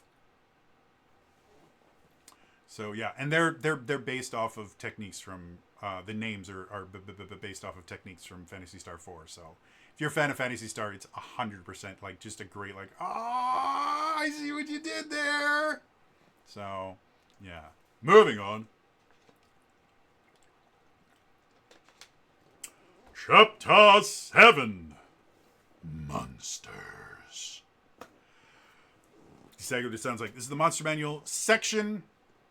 If you have played 5th edition, or if you've run 5th edition, none of this will surprise you. This is taken directly from 5.5, which again is slightly better than the directions that you're given in 5.0. It's still kind of boring. I highly recommend, if you run 5th edition at all, pick up Flea Mortals by MCDM. That's Matt Colville's company. You know, the people that made Draw Steel? Well, before he was making Draw Steel stuff, he was making D&D 5th edition stuff. Flea Mortals, you can get it on D&D Beyond, is his version of a monster manual. It is so much better. Not only are the monsters themselves more interesting to run, but they're set up in ways that they are designed to interact with other monsters, and they will actually give you suggestions of these are combat encounters that you can use where these monsters' abilities will synergize with each other. It's significantly better. As far as how well these monsters do, I didn't read through the whole thing, but you have things like Boomas, which 100% that is taken directly from Phantasy Star Online. And they're wolves. They have pack tactics. They make claw attacks. You have Go Boomas, which is their older brother, which is pack tactics and multi-attack. So, yes, there's some boring monsters in here. It happens. They do start getting a few more interesting stuff. Like you have a centaur monster, which has multi-attack and trampling charge, and they do get a little bit more complex and unique as you get higher and higher and higher. And they do have dragons. For anyone who doesn't know, dragons are a thing in Phantasy Star, specifically Phantasy Star Online. One of the first missions in every Phantasy Star Online game I have ever played, aside from I think New Genesis, has you going up against a red dragon at the end. You go through this green area, killing off a bunch of rappies and other things. If anyone doesn't know, a rappie is a giant bird. So you kill off a bunch of rappies, you eventually get to the end, and there's a red dragon there.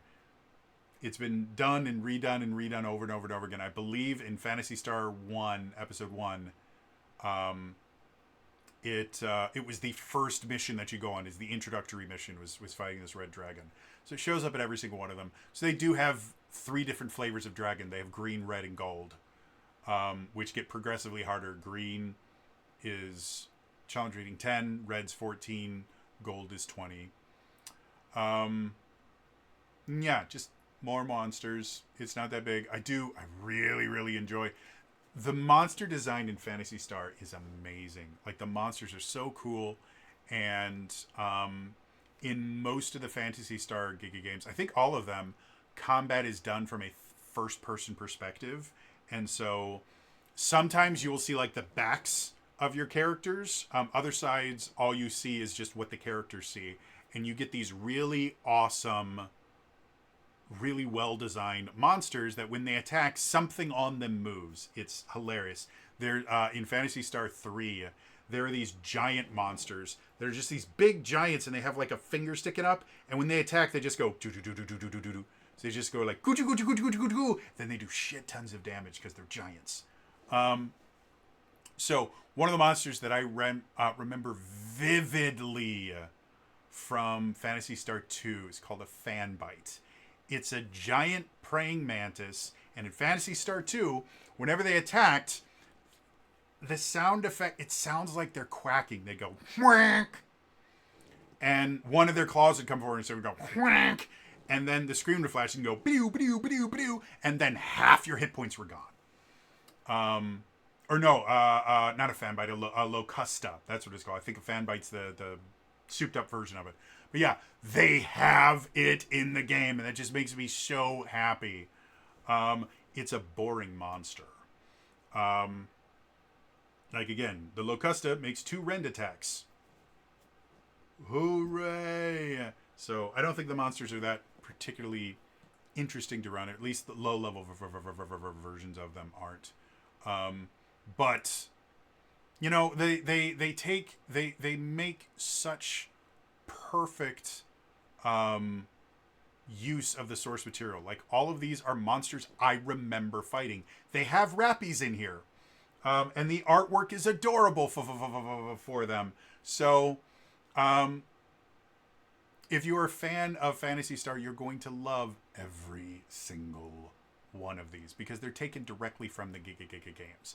But that's not the best part about this Monster Manual chapter. The best part is at the very end, they have creature creation. So you can start with a creature template.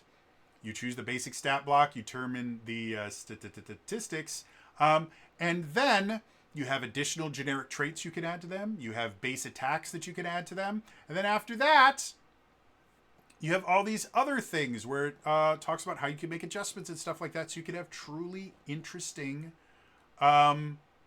unique monsters. So, yeah, this is lovely. This is amazing. This is what 5th edition has needed for 11 years. It's great. So, yeah, moving on. Chapter 8. Vehicles and Starships. Exactly what it sounds like. Vehicle stuff. This is something that every single Phantasy Star has, I think, maybe well, I mean, Phantasy Star 3 does have it, but all the vehicles that you write in are Ren. You have an android named Ren, and you get him different parts that allows him to turn into different vehicles. So vehicles have been a thing in Phantasy Star since the very first Giga game. They're generally used to get to parts of the map that you normally couldn't. So obviously they had to put them in here. The ground vehicles are really not that crazy. Like they're vehicles. Some of them have weapons on them. They work perfectly fine. They have stat blocks. It's nothing groundbreaking. They have vehicles in D&D. You know, it's not going to be oh my god, I'm totally playing the Phantasy Star RPG for the vehicles. However, once we get to space starships and space travel, that's where things get interesting. So there's a bunch of different kinds of starships, and you can create your own and everything. And they actually work different. There is actual starship combat rules, and as I mentioned in my recommendation section, when you get in one of these starships, you have crew and crew member roles. You have a pilot, you can have a gunner and a technician, and you can also have a co-pilot, and all of them do different things. And then when you're in starship combat, You roll for initiative, and then the way it works is the ship's turn. The pilot can move the ship up to its speed in units, and then each crew member, including the pilot, can take an action to perform one maneuver. And then certain maneuvers or weapons will let you do a special action in addition to it. And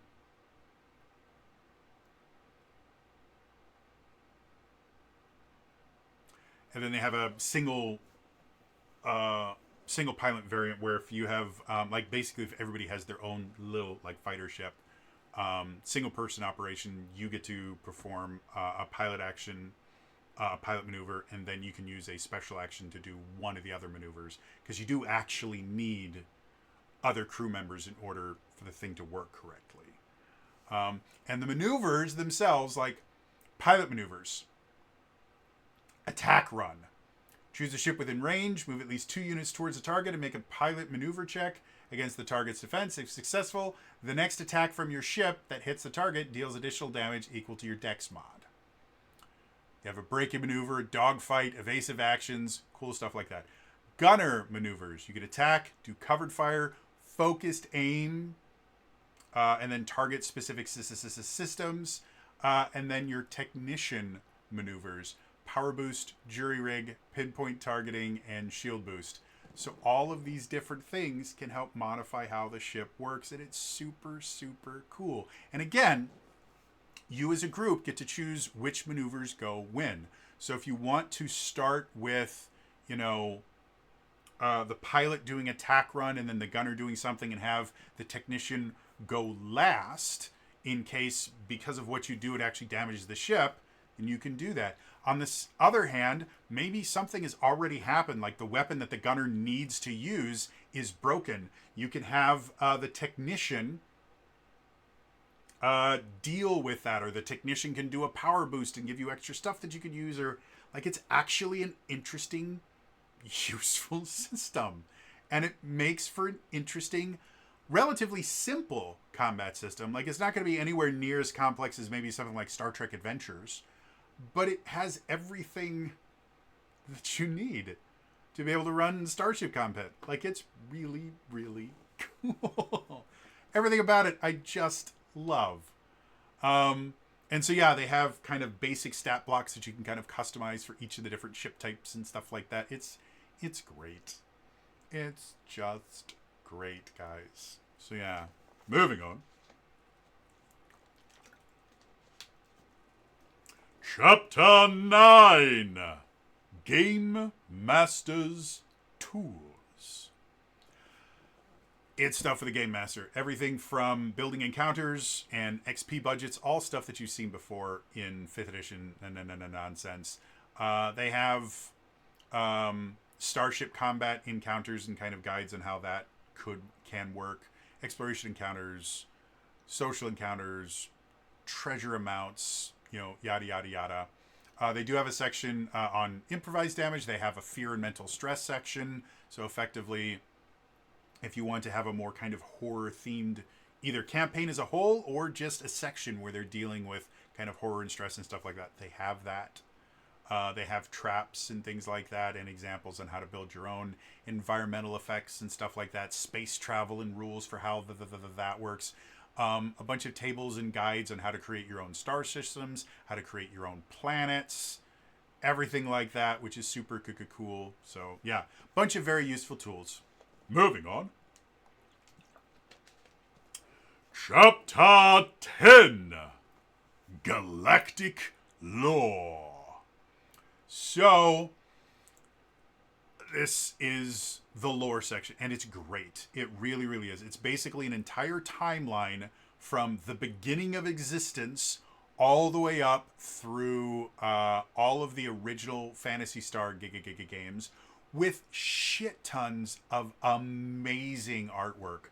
Like one of the bits of artwork, it's a half-page bit of artwork, and it's a scene from Phantasy Star 2, slight spoilers for like a 30-year-old game. Phantasy Star 2, one of the bosses you fight is this computer called Mother Brain that's been causing issues with the planet. Not that Mother Brain. And so the fight itself, Mother Brain is this kind of glowing computer thing with like stars inside. Like, it's really a cool battle. So they have this artwork of Rolf, the lead character, using his super awesome sword. You have Amy the doctor's there casting a spell. You have, I can't remember her name, but you have a hunter character that uses slashers who's throwing one of her slashers. And then in the back, you have warrior dude. He just uses guns. He's the gun guy. You have him in the back just taking this rifle and aiming it at Mother Brain in all of her glory. And it's just such a cool piece of artwork. Yeah, it basically kind of goes through all the different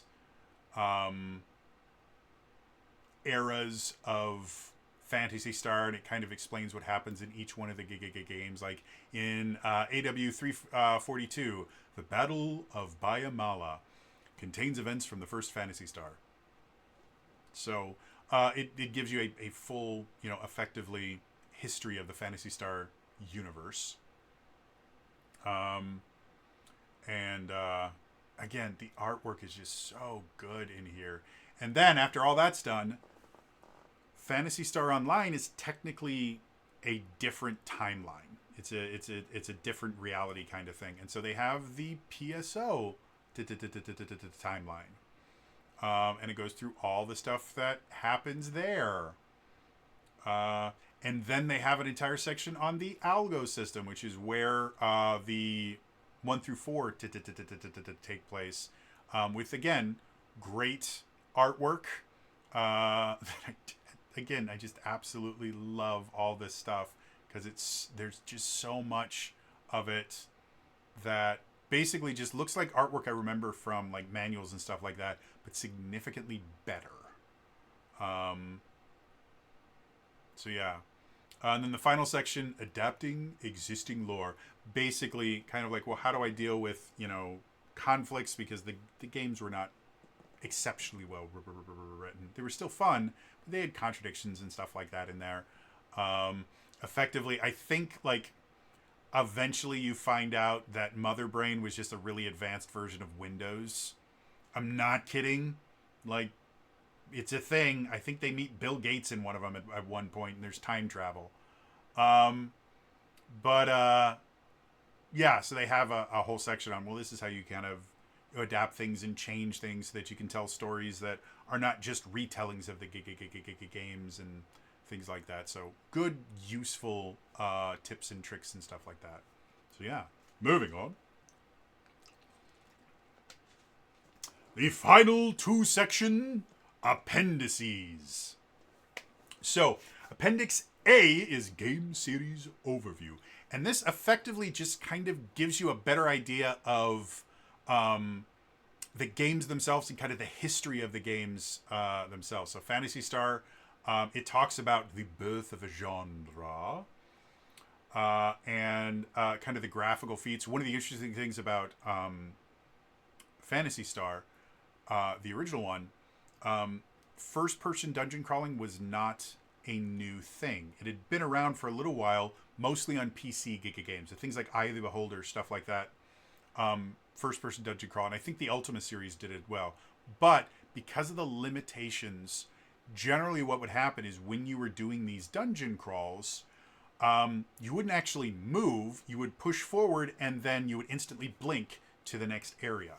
In Phantasy Star, it actually had animations of you moving between each place, and so it seemed so much more real than other first-person dungeon crawlers of the time. Now, Phantasy Star, the first one, is the only Phantasy Star that does first-person dungeon crawling. All the rest of the original Sissa series all do the top-down dungeon crawling that most RPGs at the time that were doing. But it still was something really amazing. So yeah, this entire appendix is just talking about the different games and what they did and how everything worked and the various things that they changed in the RPG market, which is really, really cool and interesting.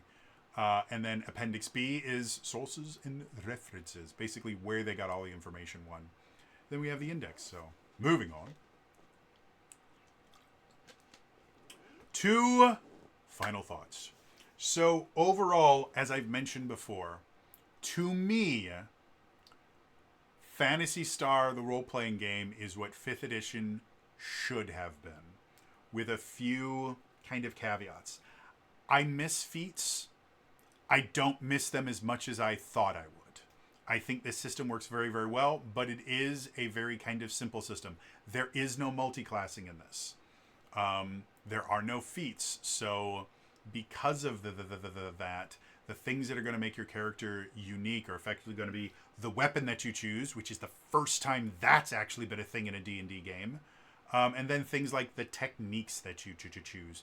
But every single class has a way to that uses techniques has a way to switch out techniques on a long rest. So even that can kind of be modified as you go.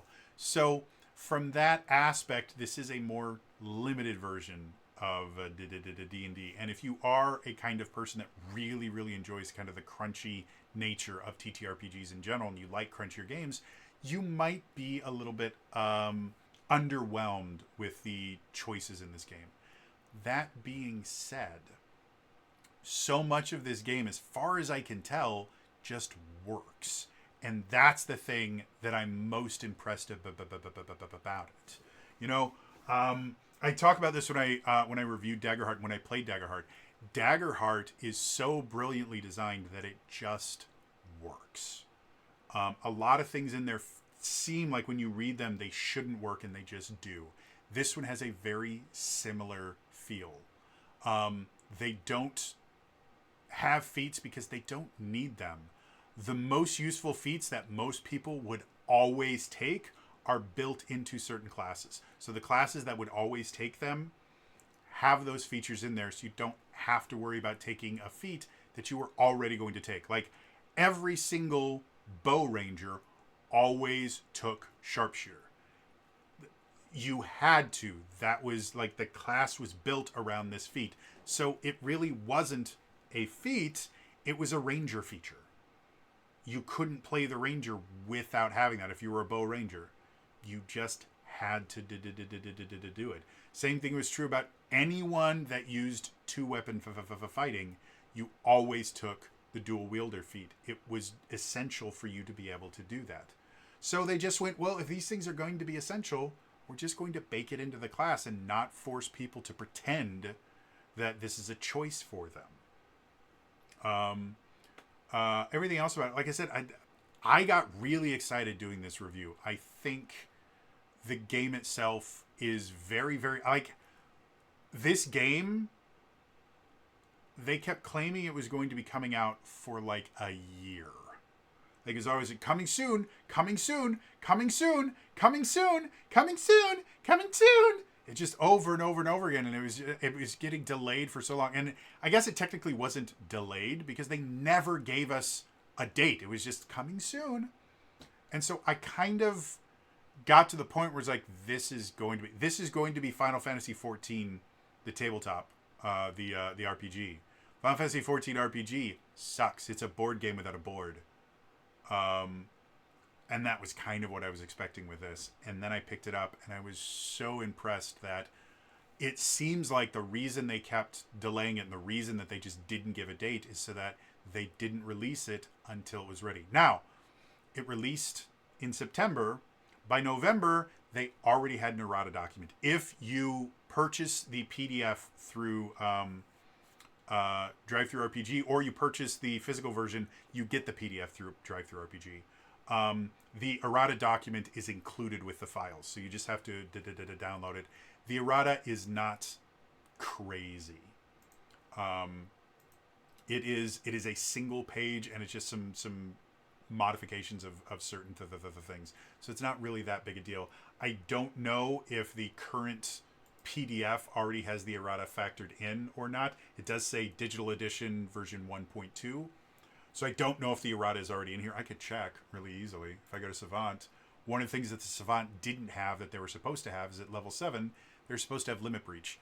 So the PDF that I have I would assume has the errata in there, because in the errata, it specifically states the Savant gains the limit breach feature at level 7. The description for the feature is as follows. So, yeah, so the digital version is already updated. I don't know that might be why the print version is taking longer, or not. Again, I don't know. I don't think I bought the print version. I think I just got the digital. But yeah, like the game came out, and it feels really good. Again, I haven't played it, so it's possible that there are issues that I haven't realized because I haven't actually played the game. And again, I haven't looked through the vast majority of the techniques, so it's very, very possible that they run into the same problem that D&D does, where half the offensive spells are just, oh, this is that spell, but a different damage type. Whatever. But from what I've seen, it seems like the spells feel like they fit with the characters a little bit better, which I'm happy about. And yeah, everything about it, it's really cool. It's really interesting. Martial classes seem like they'll be a lot more fun to play because the the weapons all have different things that make them unique, and yeah, I'm excited about it. I think it's really, really cool. Anyway, that's going to be all for me today. As always, again, please remember to like the video, subscribe to the channel, hit the bell icon to turn notifications on. All those things are super, super important. In the comments down below, again, I ask, how many Phantasy Star fans do I have? Specifically, where are my Phantasy Star 3 friends? Because, again, it's gotten a bad rep in the fandom, and I think it's undeserved. It's a great game, and the multi-generational thing was super, super cool. In addition to that, what aspect of the RPG are you most excited about? Do you like the professions? Do you like the weapon mastery and the weapon features being separate different things that are cool? Do you like being able to play a robot? Do you like, the caster kits? What is it about the TTRPG that you're most excited about? Is it the space combat? Is it space? Space! So yeah, put that in the comments down below. Otherwise, again, that is all for me today. I will see you guys next time. All right? Bye-bye.